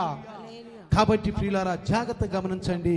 ఇదిగో ఆయన ఇస్సాకేమో పరలోక ఆశీర్వాదాలు ఇచ్చాడు, ఇస్మాయిల్కేమో భూ సంబంధమైన ఆశీర్వాదాలు ఇచ్చాడు. పరలోక సంబంధమైన ఆశీర్వాదాలు కావాలంటే ఇస్సాకు సంతానం నుంచి వచ్చినటువంటి ఎవరండి? యేసు ప్రభు. ఇస్సాకు యాకోబు పుట్టాడు. యాకోబు 12 గోత్రాలు. 12 గోత్రాలు 4వ వాడు యోధా. యోధా గోత్రం నుంచి వచ్చిన వాడే ఎవరు? దావీదు. దావీదు గోత్రం నుంచి వచ్చిన వాడు ఎవరు? నాతాను.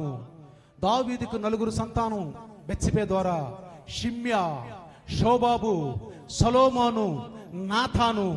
ఈ నాతానులో అబ్రహాము యొక్క సంతానం నుంచి చూస్తే అక్కడ అబ్రహాము యొక్క వంశావళిలో సొలొమోను సంతతిగా ఉంటుంది. అక్కడ ఈ సొలొమోను సంతతి నుంచి వచ్చిన వాడే మరియ భర్త అయినటువంటి యేసేబు. కానీ వాళ్ళు శపించబడ్డారు. సొలొమోను సంతానం వచ్చినటువంటి కొన్యా బబులోనులాగా శపించబడ్డాడు. నీ వంశంలో ఎవరు కూడా దావీదు సింహాసనాన్ని ఎక్కరు అని చెప్పాడు. అయితే మన యేసయ్య నాతాను సంతానం నుంచి వచ్చాడు. దావీదుకు 2వ కుమారుడు నాతాను. మరియమ్మ నాతాను సంతానం నుంచి వచ్చింది. మీరు లోకాసు వార్త 3వ అధ్యాయం అక్కడ వంశావళులు కనుక చూస్తే అక్కడ సొలొమోను కనపడ్డ మీకు, అక్కడ నాతాను కనపడతాడు. అబ్రహాం వంశావళిలో చూస్తే మీకు నాతాను కనపడడు, సొలొమోను కనపడతాడు. సొలొమోను వంశం నుంచి వచ్చిన వాడేమో యేసేబు, యాకోబు కుమారుడు యేసేబు. లోకాసు వార్తల వంశావళిలో చూస్తే ఏలీ కుమారుడైన యేసేబు. ఈ యొక్క పరమార్థం లేఖన భాగాలు మనం తెలిస్తే మన యేసయ్య రేపు దావీదు సింహాసనాన్ని ఎక్కబోతున్నాడు. దేవునికి స్తోత్రం, హల్లెలూయా. కాబట్టి ఇస్సాక్కి పరలోక ఆశీర్వాదాలు ఇచ్చాడు. ఇస్మాయిల్కి ఏమిచ్చాడు? భూ సంబంధమైన కత్తితోనే బతుకుతావన్నాడు. కానీ యేసయ్య అంటాడు, కత్తి కంటే కరుణ గొప్పది. పేతురు, కత్తి నీ వరలో పెట్టు, కత్తి కంటే కరుణ గొప్పది. కదిలింది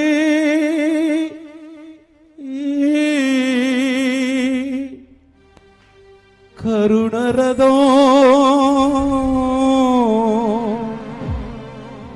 సాగింది క్షమాయుగం.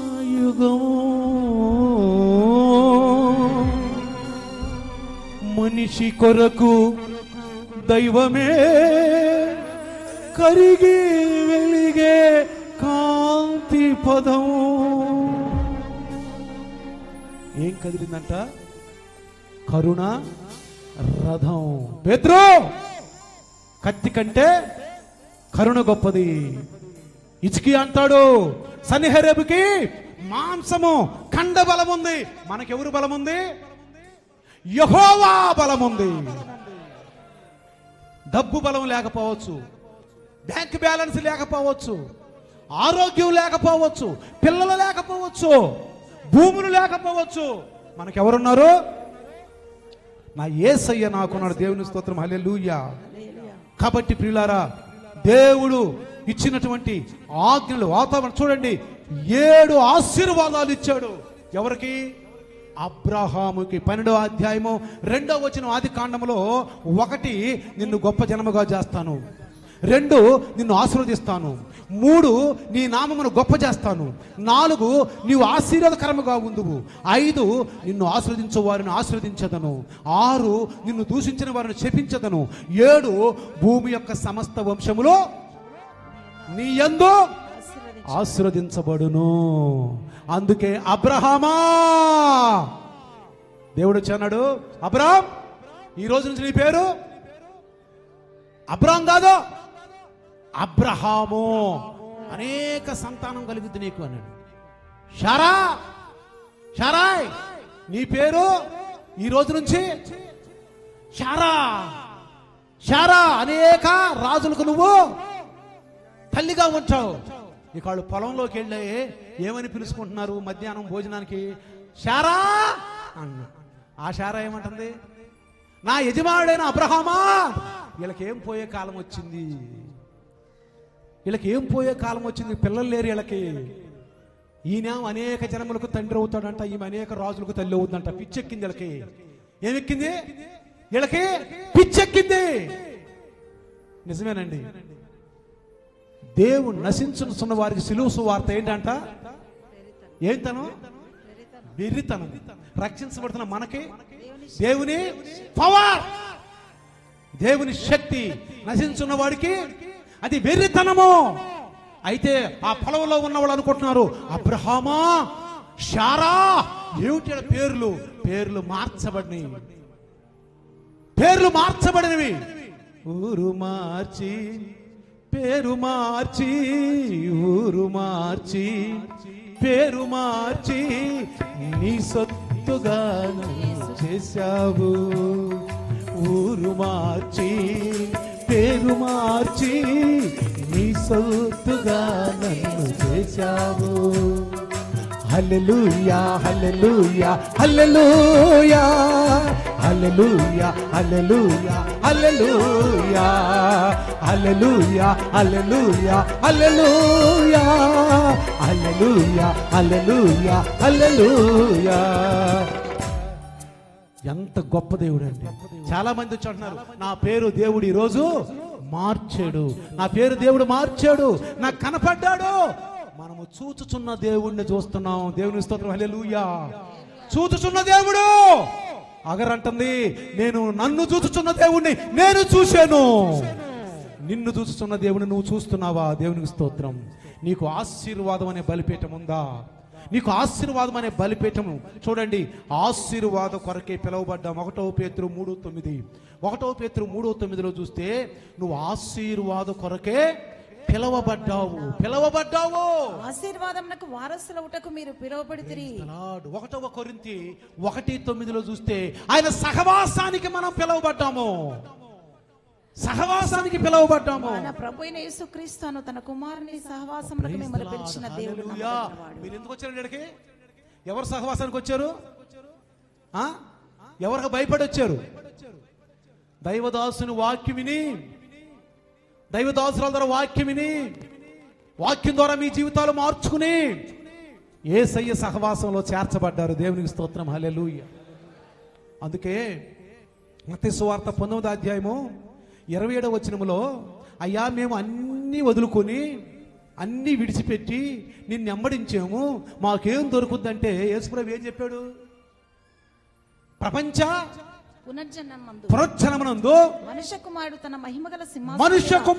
మహిమగల సింహాసనం వచ్చినప్పుడు నన్ను వెంబడించిన మీరును 12 సింహాసనముల మీద ఆసీనులై, ప్రైజ్ ది లార్డ్. ఎలా ఉంటారంట? సింహాసనం, 12 సింహాసనము లేదా ఆసీనులై ఇశ్రాయేలు 12 గోత్రముల వారికి, ఇశ్రాయేలు 12 గోత్రాలకు మీరు తీర్పునిచ్చుదురు. దేవుని స్తోత్రం, హల్లెలూయా. ఆ వాక్యమే నన్ను మార్చింది. ఇంకా అనేక వాక్యాలు, ఒక్కొక్క వాక్యం ఒక్కొక్క బాణంలాగా తగులుతూ ఉంటే నాకు ఎంత ఆశీర్వాదము. మట్టిలో పుట్టిన నేను, ఎక్కడో పల్లెటూరులో పుట్టిన నన్ను దేవుడు ఢిల్లీ తీసుకొచ్చి ఈ మహా క్యాపిటల్లో ఇంతగా హెచ్చించి నాకు రక్షణ ఇచ్చి, సంఘం ఇచ్చి, సహవాసం ఇచ్చి, నిజంగా మరి బ్రదరు ఇండియన్ న్యూ లైఫ్ ఫెలోషిప్లో మేమేదో ఒక వ్యక్తి ద్వారా కలిసిన వాళ్ళం కాదండి. మేము ఒక వ్యక్తి చెప్తే కలిసిన కాదండి. దేవుడు బ్రదర్ని ఢిల్లీ తీసుకురావటము, సిస్టర్కి చూపించటము, మేము కలుసుకోకముందే మరి పాస్టమ్ గారు వాళ్ళని చూడటం, అమ్మాయి రిబకా సిస్టర్ మమ్మల్ని చూడటము, ఒక వ్యక్తిని మధ్యవర్తిగా దేవుడు పంపించి, మా గృహం ఏముంది ఏంటో తెలియదు వాళ్ళకి, వాళ్ళెవరో మాకు తెలియదు, మేమెవరమో వాళ్ళకి తెలియదు. దేవుని యొక్క ప్రీ ప్లాను దేవుడు మా దగ్గరికి తీసుకొచ్చాడు. నిజంగా ఎంతో కష్టపడ్డారు, బాగా కటిక చలి, రాత్రంతా ప్రార్థనలో ఉదయాన్నే 5 గంటలకు లేచి చలి, ఢిల్లీలో నరాలు కురుక్కుపోయే చలిలో ఉదయాన్నే లేచి మళ్ళీ ఎంతో దూరము, దగ్గర 30 కిలోమీటర్లు వెళ్ళాలి, మళ్ళీ డ్యూటీకి వెళ్ళాలి. రాత్రి 1 గంటప్పుడు 12 గంటప్పుడు ఒకసారి వెళ్ళేవాళ్ళు. నిజంగా బ్రదరు సిస్టరు ఢిల్లీలో సేవ చేయాలి అనేది మా యొక్క కోరికగా ఉండేది. బ్రదరు సిస్టర్ కూడా, సిస్టర్కి ఒకళ్ళు ఉద్యోగం వచ్చినా సిస్టర్ ఉండా నేను ఇక్కడ ఉంటాను బ్రదరు అని. కానీ దేవుని యొక్క ప్రణాళిక, ఆ ప్రణాళికలు ఎవరో తప్పించలేరు. అయితే ప్రియులారా, దేవునిలో ఉన్నవారు ఎక్కడున్నా సహవాసంలో కలిసే ఉంటారు. అయితే ఆ రోజు బ్రదర్ ఇక ఆ యొక్క ఉద్యోగానికి రాజీనామా ఇవ్వడానికి వెళుతూ, మరి బ్రదరు ఇక ఇక్కడే సేవ చేయాలన్నట్టుగా ఒక్కడే ఈ పాములపాడులోనే ఆల స్వగ్రహంలో సేవ చేయాలనుకున్నప్పుడు బ్రదరు ఆ రోజు ఉదయాన్నే, రాత్రి అక్కడ ఉన్నారు, ఉదయాన్నే బ్రదరు వెళుతున్నప్పుడు నేను లేచాను ఉదయాన్నే. బ్రదరు అట్లా బయటికి వెళ్ళాక నేను వచ్చి అట్లానే ఆలోచిస్తూ పడుకున్నాను. ఇంత పెద్ద కొరమేలు చలాంగున నీళ్ళల్లో దూకింది. కొరమేలు అంటే చేప. కొరమేలు చేప తెలుసు కదా, తెలుసమ్మా? కొరమేలు అంటే చేప, పెద్ద చేప ఎగిరి దూకింది నీళ్ళల్లో. వెంటనే కళ్ళు తెరిచాను, ఏంట్రా ఇది అనుకున్నాను. అప్పుడు నాకు అర్థం కాల ఏంటి ప్రభువా ఇదని. ఆ తర్వాత మొట్టమొదటిసారి బ్రదర్ ఎందుకైతే మమ్మల్ని పిలిచాడో, ఏ టవర్ అయితే కట్టబడిందో కదా, ఏ టవర్ అయితే ప్రేయర్ టవర్ కట్టబడిందో, అప్పుడు మేము వచ్చినప్పుడు కట్టలేదండి, మామూలుగానే అక్కడే చేస్తున్నారు. అదంతా చూసిన తర్వాత ఇప్పుడు మేము ప్రతి సంవత్సరం 2 సార్లు మేము వస్తూనే ఉంటాం. చూసిన తర్వాత నాకు అనిపించింది, అప్పుడు నాకు దేవుడు చెప్పింది ఏంటంటే, చేప బయట ఉన్నంతకాలం ఎలా ఉంటుందండి, తడపుతూ ఉంటుంది కదా, బాధలో, శ్రమలో, లోకాన్ని చూస్తూ ఉంటుంది. బ్రదర్ 4 సంవత్సరాలు 5 సంవత్సరాలు ఇండియన్ విలిపేసి ఉన్నప్పుడు గంతులేసేవాళ్ళం, రాత్రి పగల్లో సేవ. వాళ్ళు ఎంతో కష్టపడ్డారు. భార్యాభర్తలు రావటం పోవటం, 4 గంటలు 3 గంటలు ట్రాఫిక్ల్లో ఉత్సాహంగా ఆనందంగా, క్రిస్మస్లు, పునరుద్ధాన పండుగలు ఎంతో చేసేవాళ్ళమే. గంతులేసేవాళ్ళు, శ్రమపడ్డారు, బాధపడ్డారు. అయితే ఎంత బాధపడి ఎంత నేర్చుకున్నాడు ఈ బిడ్డలు. ఇప్పుడు నీళ్ళల్లోకి వెళ్ళటం అంటే ఏంటి, పని చేయటము. ఇక నీళ్ళల్లోకి వెళ్ళి చేప ఏం చేస్తుంది, ఈజుతూ ఉంటుంది కదా, అంటే పని. ఇప్పుడు ఆ పనికే దేవుడు పిలిచాడు. ఆ పని ఫలితమే మీరు. దేవుని స్తోత్రం. హల్లెలూయా, హల్లెలూయా. దేవుడు కాలానుగుణంగా మనకు కొన్ని విషయాలు నేర్పుతాడండి, తెలియజేస్తాడు. చేప వీధినట్లుగా ఈ ప్రాంతాలన్నిటినీ ఈదుతున్నాడు. దేవుని స్తోత్రం. హల్లెలూయా, హల్లెలూయా. కాబట్టి ప్రియులారా, ఆశీర్వాదం కోసం మనం పిలువబడ్డాము. ఇప్పుడు ఆశీర్వాదం ఏంటో తెలుసా? చెప్పండి. ఇప్పుడు ఆశీర్వాదం తెలుసు మనకు, చెప్పండి. ఏమన్నాడు? నువ్వు ఎప్పుడైతే ఆధ్యాత్మికంగా క్రొత్త నిబంధన ఆశీర్వాద బలిపీఠం ఏంటో తెలుసా? ఆశీర్వాద బలిపీఠం అంటే నువ్వు వాక్యం వింటున్నప్పుడు, నువ్వు పాటలు పాడుతున్నప్పుడు, నువ్వు ప్రార్థన చేస్తున్నప్పుడు, నువ్వు ఉపవాసం ఉన్నప్పుడు వెంటనే తల వంచి దేవుని కృతజ్ఞతగా నువ్వు పూర్తిగా ఒప్పుకుంటే, నీ పాపాలు ఒప్పుకుంటే, నీ శాపాలు ఒప్పుకుంటే, అనేకమైన ఒప్పుకుంటే, అప్పుడే నీకు అది ఆశీర్వాదము. Praise the Lord. ఈ ఆశీర్వాదం నీతో వచ్చుద్ది. పొలాలు రావు, స్థలాలు రావు, బిడ్డలు రారు, భార్య రాదు, భర్త రాడు, వస్తు వాహనాలు, బంగారం ఎండి రాదు. నీతో వచ్చేది ఆశీర్వాదమే. ఆశీర్వాదం అంటే భూ సంబంధం అనుకోబాకండి ప్రియులారా. ఈ ఆశీర్వాదం బలిపీఠం అంటే ఏంటో తెలుసా? నీవు రేపు పరలోకములో 12 సింహాసనాల మీద నీవు కూర్చోబోతున్నావు. 12 గోత్రాలు తీర్పు తీర్చబోతున్నావు. ఇదే బలిపీఠము, ఇదే ఆశీర్వాద బలిపీఠము. దేవునికి స్తోత్రం, హల్లెలూయా. ఇక ఆఖరిగా ఒక బలిపీఠము ఏంటి చెప్పండి? సమర్పణ బలిపీఠము. ఆఖరి బలిపీఠం ఏంటి? సమర్పణ. సమర్పణ అంటే ఆదికాండం 22వ అధ్యాయము 9వ వచనంలో అబ్రహాము నిర్మించినటువంటి చివరి బలిపీఠం ఏంటంటే సమర్పణ బలిపీఠం. ఈ సమర్పణ బలిపీఠం ఏంటంటే అలాగూ వారిద్దరు కూడి వెళ్ళి దేవుడు అతనితో చెప్పిన చోటికి వచ్చినప్పుడు అబ్రహాం అక్కడ బలిపీఠంను కట్టి కట్టెలు చక్కగా పేర్చి తన కుమారుడు ఇస్సాకును బంధించి ఆ పీఠం పైన కట్టెల మీద ఉంచెను. హల్లెలూయా. ఇక్కడ గొప్పతనం ఏంది తెలుసా? నేను క్లుప్తంగా ముగిస్తాను. ఇక ఇస్సాకు ఎవరండి? వాగ్దానపు బిడ్డ. ఎంతో ప్రేమిస్తున్నాడు ఇస్సాకుని. ఇప్పుడు ఆఖరి బలిపీఠం కట్టాలి మనము. అదే సమర్పణ బలిపీఠము. ఇస్సాకు నీ అబ్రహాము నువ్వు బలిస్తావా? ఇస్సాకు అంటే అర్థం ఏంటి? నవ్వు. ముసలితనములో, వృద్ధాప్యములో నీకు ఒక నవ్వు కలిగింది. ఎంతో అల్లారు ముద్దుగా పెంచుకుంటున్న ఇస్సాకును నాకు ఇస్తావా అంటే మారు మాట్లాడకుండా ఇస్సాకును ఏం చేశాడు? బలివటానికి అన్య దేశంలో ఉన్నటువంటి మోరియా దేశానికి, అన్య దేశములలో బలివటానికి ఆ మోరియా పర్వతానికి తీసుకెళ్ళాడండి. తీసుకెళ్తున్నప్పుడు గొప్ప మాట, మనల్ని కదిలించే గొప్ప విశ్వాసం అబ్రహాము ఏందో తెలుసా? అబ్రహాము నిశ్చింతగా వెళుతూ ఉన్నప్పుడు అక్కడ కట్టెలు ఉన్నాయి, ఇంకా నుప్పు ఉంది, ఇంకా కత్తి ఉంది. మరి నిప్పు తీసుకున్నాడు, ఇంకా కట్టెలు తీసుకున్నాడు, ఇస్సాకుని తీసుకున్నాడు, పని మనుషులను తీసుకున్నాడు. గాడి మీద ఎక్కిపోతున్నారు. పోతున్నప్పుడు ఆయనలో ఒక నిశ్చలమైన విశ్వాసం అక్కడ కనపడుతుంది. తండ్రి ఏంటి, మనం ఎక్కడికి వెళ్తున్నాము ఏంటి అంటే, అయ్యా మనము బలివటానికి వెళ్తున్నాము. కరెక్టే, మరి కట్టెలు ఉన్నాయి, అగ్ని ఉంది, కత్తి ఉంది, మరి బలికి మరి ఏది గొర్రెది అన్నప్పుడు ఏమన్నాడు తెలుసు అబ్రహాం? ఏమన్నాడు? దేవుడే దహన బలికి గొర్రె పిల్లను చూసుకొనును. కొడుకును చూసి వాటేసుకుని ఆడవలేదు, కొడుకును చూసి కుమిలిపోలేదు. అయ్యా యెహోవా చూసుకుంటాడు. నీ ఇంట్లో తినడానికి తిండి లేకపోయినా, నీ కట్టుబడికి బట్ట లేకపోయినా, నీ పొలం పంటలు పండకపోయినా, నీకే విధమైనటువంటి ధనదా వస్తువాహనాలు లేకపోయినా, నీ కుమార్తె నీ కుమారుణ్ణి కూర్చోబెట్టుకుని ప్రార్థిస్తూ యెహోవా ఈరే, ఆయనే చూసుకుంటాడు, ఆయనే ఇస్తాడు. అబ్రహాముకు విధేయత చూపించే గుణం ఉందండి. అబ్రహాము దేవునికి హత్తుకునే గుణం ఉందండి. అబ్రహాము దేవుడు మాట్లాడే మాట గుణం ఉందండి. మరి నీ మాటలు ఎలా ఉండి, నీ నాలుక ఏమి మాట్లాడుతుంది, నీ స్వరం ఎవరిని స్తుతిస్తుంది?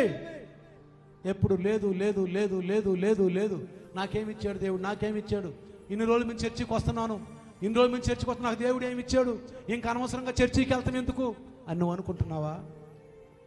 నీకు ఇచ్చింది ఒక్కటే, రేపు ఆ నిత్యరాజ్యములో ఆయన సింహాసనం మీద కూర్చుంటావు. సమర్పించుకో. అందుకే సమర్పణ బలిపీఠము. చూడండి, ఆయనలో 5 గుణాలు చెప్తాను నేను. అబ్రహాములో 1, ఉదయాన్నే లేచాడు, 2 3 దినాలంత ప్రయాణం చేశాడు.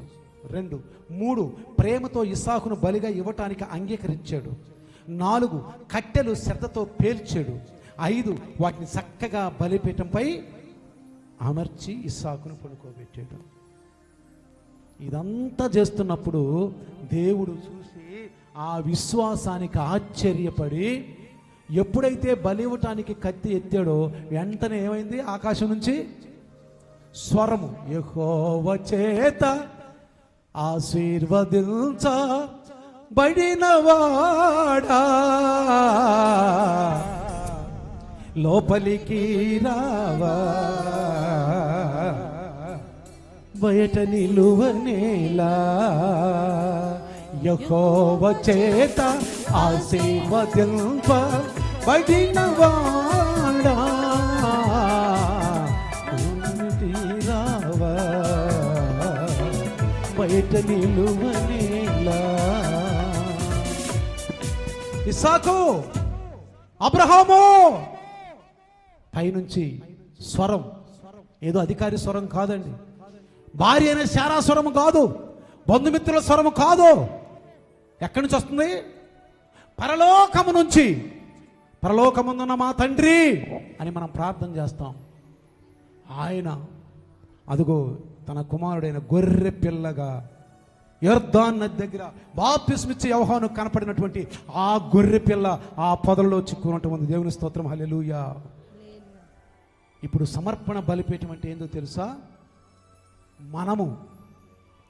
మనం కొత్త నిబంధనగా ఆధ్యాత్మికంగా ఆయనకి సరౌండర్ అయిపోవటమే. ఆయనకి సరౌండర్ అయిపోవటమే. నీ హృదయము దేవుడు అడుగుచున్నాడు, నీ హృదయము దేవునికి ఇచ్చెదవా. ఇదే ఆఖరి బలిపీఠం, సమర్పణ బలిపీఠం.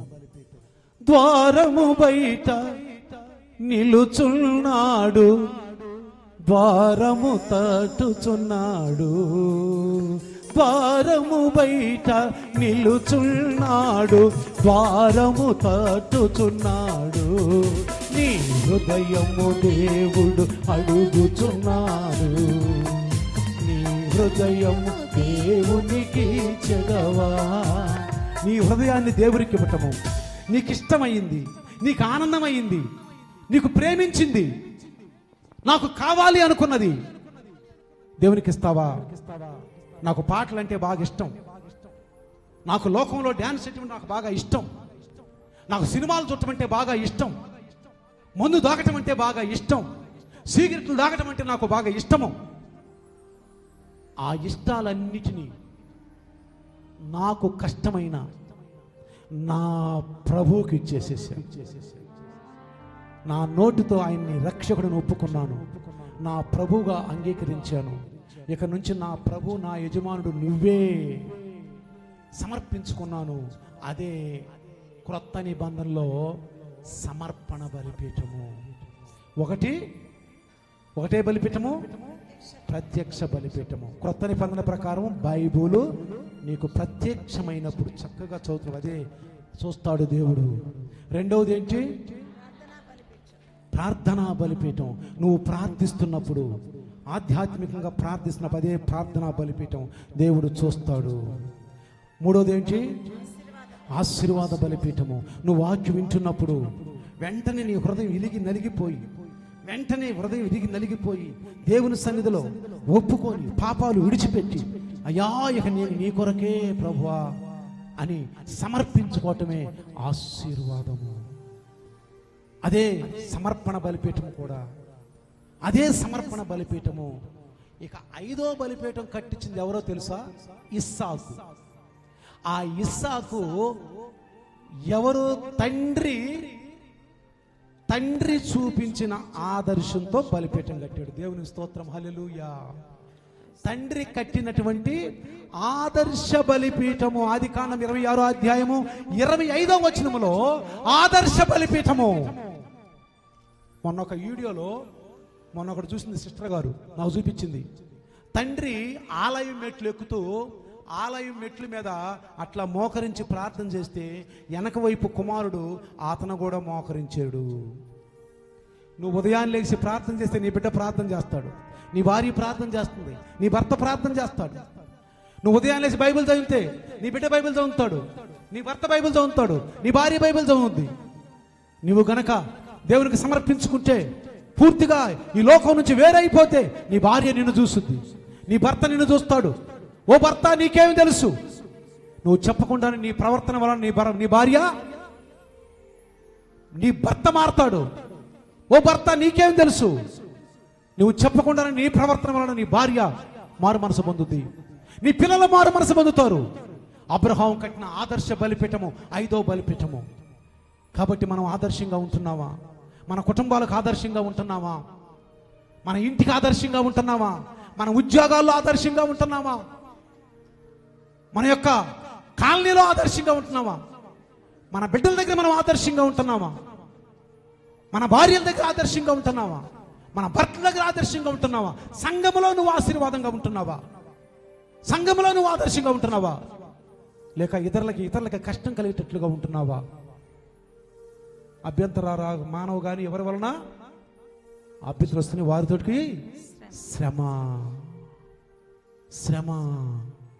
కాబట్టి ప్రియులారా, నీ జీవితంలో ఈ 5 బలిపీఠాలు ఆధ్యాత్మికంగా క్రొత్త నిబంధన బలిపీఠాలు, సమర్పణ స్థలం ఉందా? రండి, తల వంచుదాం, చిన్న ప్రార్థన. అందరము, ఎవరు కూడా మౌనంగా ఉండదు, తల్ల వంచుదాం, చిన్న ప్రార్థన. స్తోత్రం ప్రభువా, స్తోత్రం నాయన, స్తోత్రం. ప్రతి ఒక్కరు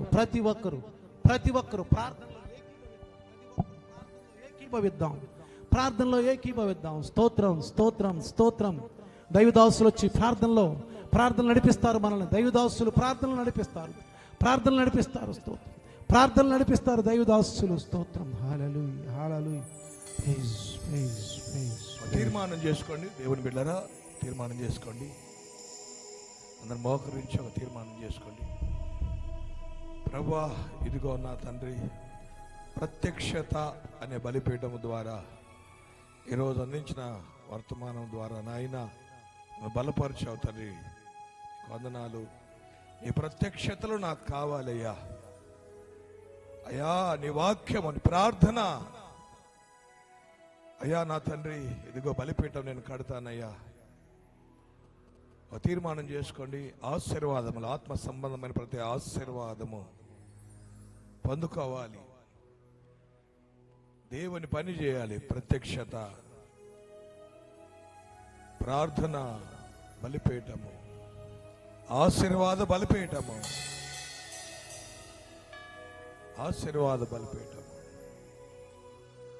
తీర్మానం చేసుకోండి. సమర్పణ కలిగి ప్రభు కొరకు సమర్పణ కలిగి ఆ బలిపీఠం కట్టుకో. సమర్పణ బలిపీఠం కట్టు. ప్రభు ప్రత్యక్షమవుతాడు. నీ కొరకు, నా కొరకు, మనందరి కొరకు కలువరి సెలవులో రక్తము గార్చి ప్రాణం పెట్టినాడు. దేవుని బిడ్డరా, ఈ ఆశీర్వాదాలన్నీ మనం పొందుకోవడానికి ఒక తీర్మానం చేసుకోండి. మన మధ్య యేసు మనమ్మ ప్రార్థన చేస్తారు, వచ్చి ప్రార్థన చేస్తారు. అందరూ ఒక్కసారి లేచి నిలబడండి. దయచేసి లేచి నిలబడండి. దేవుని ఆశీర్వాదాలు ఈ వాక్యము ద్వారా ఒక్కొక్కరి జీవితాల్లో కొమ్మరింపబడాలి. ఆమేన్. స్తోత్రం. ప్రార్థన చేసుకుందాం. మహాపరిశుద్ధుడిని తండ్రి, నీ పాదాలకు వందనాలు ప్రభా. ఈ ఆరాధన దినాన, పునరుద్ధాన దినాన మీ సన్నిధిలో నీ ప్రియ బిడ్డలమైన మమ్మల్ని అందరినీ చేర్చిందండి. నిన్ను ఆరాధించడానికి, మహింపరచడానికి, నేను స్తుతించడానికి, ఘనపరచడానికి ఆయన ఎందుకు పనికిరాని అయోగ్యులమైన మమ్మల్ని అందరినీ ప్రభా యోగ్యులుగాను పరలోక సైన్యముగాను తీర్చిదిద్ది నాయన. దూతలు నిత్యం నేను స్తుతించిన రీతిలో స్థితించడానికి మంచి కృపను దయచేశారు. నీకు వందనాలు ప్రభా. అలాగే మీ దాసుని నిలబెట్టుకుని ప్రభా నాయన అబ్రహామును ఒక సాదృశ్యంగా తీసుకొని నాయన మా జీవితాల్లో ఉండాల్సిన బలిపీఠముల విషయమై మీరు మాతో మాట్లాడినందుకు నీకు వందనాలు, స్తోత్రాలు. అవును ప్రభా, మేము ఈ లోకంలో శారీరక పరంగా, ఆత్మీయపరంగా ఆశ్రదించబడాలన్న ఆలోచన, ఆసక్తి, ఆరాటం ఉంటుందే కానీ ప్రభా అయ్యా నాయన మేము కట్టవలసిన బలిపీఠాలు అలాగనే శ్రద్ధ లేకుండా విడిచిపెట్టి అశ్రద్ధ వహిస్తూ నాయన ఆశీర్వాదాలను కోల్పోతున్నాము తండ్రి. నీకు స్తోత్రాలు ప్రభా. ఈ సమయంలో ఆ యొక్క అవగాహన మీరు కలుగు చేశారు. ఆశీర్వాదాలను కోల్పోతున్నామన్న అవగాహన మీరు కలుగు చేసినందుకు నీకు వందనాలు, స్తోత్రాలు ప్రభా. అబ్రహామును మీరు పిలుచుకున్న విధానాన్ని బట్టి మీకు వందనాలు ప్రభా. తనను ఆశ్రదించిన విధానాన్ని బట్టి నీకు స్తోత్రాలు చెల్లిస్తున్నాం. అబ్రహాములో ఉన్న ప్రత్యక్షతను బట్టి నీకు వందనాలు చెల్లిస్తున్నాము నాయన. అయ్యా నా తండ్రి, నిన్ను ఘనపరచడానికి, నీ యందు విశ్వసించడానికి, నీకు ఇష్టానుసారుడుగా బ్రతకటానికి నాయన కృప చూపారు తండ్రి. అతని ద్వారా నేర్చుకోగలిగిన గొప్ప సందేశం నీ దినాన మా జీవితంలో మీరు దయచేసినందుకు వందనాలు ప్రభా. నీకు స్తోత్రాలు. అవును ప్రభా, మీరు ప్రత్యక్షమైనప్పుడు అయ్యా తండ్రి నాయన కఠిన బలిపీఠాన్ని బట్టి నీకు స్తోత్రాలు చెల్లిస్తున్నాము ప్రభా. నీకు వందనాలు. అవును నాయన, మాకు ఈ దినాల్లో మీరు ప్రత్యక్షమయ్యేది వాక్యం దారి. ఎందుకంటే వాక్యమే దేవుడై ఉన్నాడు అని ప్రభా నీ వాక్యం మాకు హెచ్చరిస్తుంది ప్రభా. నీకు స్తోత్రము. అయ్యా నా తండ్రి, వాక్యమైన దేవుని మేము నిత్యము చూడగలుగుతున్నామా అయ్యా తండ్రి. బైబిల్ చదివే విషయంలో అశ్రద్ధ చేస్తూ ఉంటే ప్రతి ఒక్క హృదయంతో మీరు తట్టి మాట్లాడినందుకు నీకు వందనాలు చెల్లిస్తున్నాం ప్రభా నాయన. అయ్యా నాయన, వాక్యానికి దూరమైతే నీకు దూరం అయిపోతాం ప్రభా. వాక్యం వినకుండా మా చెవులు మూసుకుంటే మా ప్రార్థన కూడా అంగీకరించబడదు ప్రభా నాయన. విన్న వాక్యాన్ని అంగీకారంతో స్వీకరించి నడుచుకునేటట్లు సహాయం చేయండి ప్రభా. వాక్యాన్ని చదివే వారిగా, బైబిల్ తెరచేవారిగా నాయన, నిత్యము ధ్యానించేవారిగా, దివారాత్రులు ధ్యానించేవారిగా, దాన్ని వినేవారిగా, గ్రహించేవారిగా, చదివేవారిగా, గాయకునేవారిగా ఉంటే ధన్యులను చెప్పారు ప్రభా. నీకు స్తోత్రాలు నాయన. వాక్యానికి దూరమైతే నాయన మేము ఆత్మలో చనిపోతాము నా ప్రభా నాయన. వాక్యమైన దేవా, నీతో అంటుగట్టబడటానికి సహాయం చేయండి ప్రభా. అబ్రహాములాగానైనా ప్రత్యక్షమైన వాక్యము మా ముందు ఉన్నప్పుడు మేము అశ్రద్ధ చేయకుండా ప్రభా నాయన అయ్యా తండ్రి నిత్యము ధ్యానించాలి, చదవాలన్న మనసును మా అందరిలో ప్రేరణను దయచేయమని వేడుకుంటున్నాం ప్రభా. నీకు వందనాలు. అయ్యా నీ వాక్యం చదివినప్పుడు నీ చిత్తం మాకు తెలుస్తుంది ప్రభా. నీవు ఎలాంటి పరిశుద్ధుడు, అలాంటి పరిశుద్ధతలో మేము నన్నవాడాలి మాకు నేర్పుతుంది ప్రభా. మాలో ఉన్న తప్పులను ఎత్తి చూపుతుంది ప్రభా. మమ్మల్ని సరిచేస్తుంది, ఖండిస్తుంది, బుద్ధి చెబుతుంది, నీతి యందు శిక్షణ దయచేస్తుంది ప్రభా నీ వాక్యం. అప్పుడు మేము పరిశుద్ధులుగా మార్చడానికి, మేమెట్టి పాప స్థితిలో ఉన్నామో గ్రహించగలగటానికి అవసరత కలుగుతుంది ప్రభా. నీకు వందనాలు. అయ్యా వాక్యాన్ని గ్రహించిన మేము ప్రార్థనా బలిపీఠాన్ని కట్టగలుగుతాము. పరిశుద్ధతను తెలుసుకున్న మేము పశ్చాత్తాపముతో ప్రార్థన వేసరికి చేయగలుగుతాము ప్రభా. మా పాపములు ఒప్పుకుంటాము నాయన. ఇక పాపము చేయకుండా ఉండాలని శక్తిని వేడుకోగలుగుతాం ప్రభా. అట్టి ప్రార్థన భారమును దయచేయండి ప్రభా. ప్రాకారములుగా మా విశ్వాసాన్ని కాపాడే ప్రార్థన మాకు దయచేయండి ప్రభా. అయ్యా ప్రార్థన లేక అయ్యా తండ్రి నాయన విశ్వాసంలో అనేక మంది తొలగిపోతున్నారు. ప్రార్థన లేక పరిశుద్ధతను కోల్పోతున్నారు. ప్రార్థన లేక ఆత్మీయ శక్తిని కోల్పోతున్నారు. ప్రార్థన లేక బలహీనులుగా అయిపోతున్నారు నాయన. ప్రార్థన లేక మీ కాపుదల లేకుండా పోతుంది ప్రభా నాయన. ఎప్పుడు సాతాను యొక్క హస్తాలతో ఉన్న వారిగా నాయన బంధించబడుతున్న వారిగా ఉన్నారు ప్రభా. ప్రార్థన గొప్ప శక్తి కదా నాయన. ప్రార్థన గొప్ప విడుదల నాయన. ప్రార్థన నేర్పించండి, మా అందరికి ప్రార్థన నేర్పించండి ప్రభా నాయన. అబ్రహాములాగా ప్రార్థన బలిపీఠమును మేము వేసినప్పుడు ప్రభా ఆశీర్వాదములకు కొదవ ఉండదు కదా నాయన. మా జీవితంలో కొదవ ఉన్నది అంటే ప్రభా ప్రార్థించలేకే. మా జీవితంలో కొదవ ఉన్నది అంటే నాయన ప్రత్యక్షమైన నీ బైబిల్ గ్రంథమును వాక్యమును ధ్యానించలేక దాని అనుసారంగా నడవలేకనే నా ఆశీర్వాదాలు కోల్పోతున్నామని ఇది నా హెచ్చరించినందుకు నీకు వందనాలు ప్రభా. భూ సంబంధమైన ఆశీర్వాదాల కంటే 3 యోహాను పత్రికలో 2వ వచనం అన్నట్టు ప్రియుడా ఆత్మలో వర్ధిల్లుచున్న కొలది శరీరముగా అన్ని విషయాలను వర్ధిల్లాలని ఆశపడుతున్నాను, ప్రార్థిస్తున్నాను అంటున్నాడు ప్రభా. ముందులో మాకు ఆత్మలో వర్ధిల్లే విధంగా సహాయం చేయండి. ఆత్మీయవరాలతో ఫలాలతో నింపబడిన ఆశీర్వాదాలు దయచేయండి నాయన. నశించిపోయే ఆశీర్వాదాలు కాదు నాయన, శాశ్వత కాలం మాతో ఉండి మమ్మల్ని పరలోకములకు చేర్చే ఆశీర్వాదాలు దయచేయండి ప్రభా. నీకు వందనాలు, స్తోత్రాలు తండ్రి. అలాగున నా ప్రభా నీవు యొక్క అద్భుత కార్యాలు మేము చూసినప్పుడు, ఆత్మలో వర్ధిల్లుతున్నప్పుడు, శరీర సంబంధమైన ఆశీర్వాదాలు మేము చూస్తున్నప్పుడు నాయన ఇంక వెనకంచి వేయకుండా సంపూర్ణమైన సమర్పణతో నీ చెంత ఉండడానికి సహాయం చేయండి. నీ యొద్ద నేర్చుకునే మనసుతో నీకు పూర్ణముగా లోబడే మనసును అంగీకారమైన మనసును మాకు దయచేయండి. సమ్మతి గల మనసును మాకు దయచేయండి. విరుద్ధమైన ఆలోచనలు, వ్యతిరేకమైన తలంపులు యేసు నామములో లయపరుస్తూ పొమ్మని ఆజ్ఞాపిస్తున్నాము. విడుదల దయచేయండి. ఈ సమయంలోనైనా అయ్యా సమర్పణ కోసం ఆశపడుతున్న బిడ్డలు అశ్రద్ధ చేయకుండా ప్రభా నీ సన్నిధికి వచ్చి నీ ఎదుట సమర్పించుకునే కృపను దయచేయండి. ఆ బంధకాలను విడుదల దయచేయండి ప్రభా. ఆ తాళను త్రెంపండి ప్రభా. అడ్డుకుంటున్న సాతాను శక్తులను యేసు నామములో దూరపరుస్తున్నాము.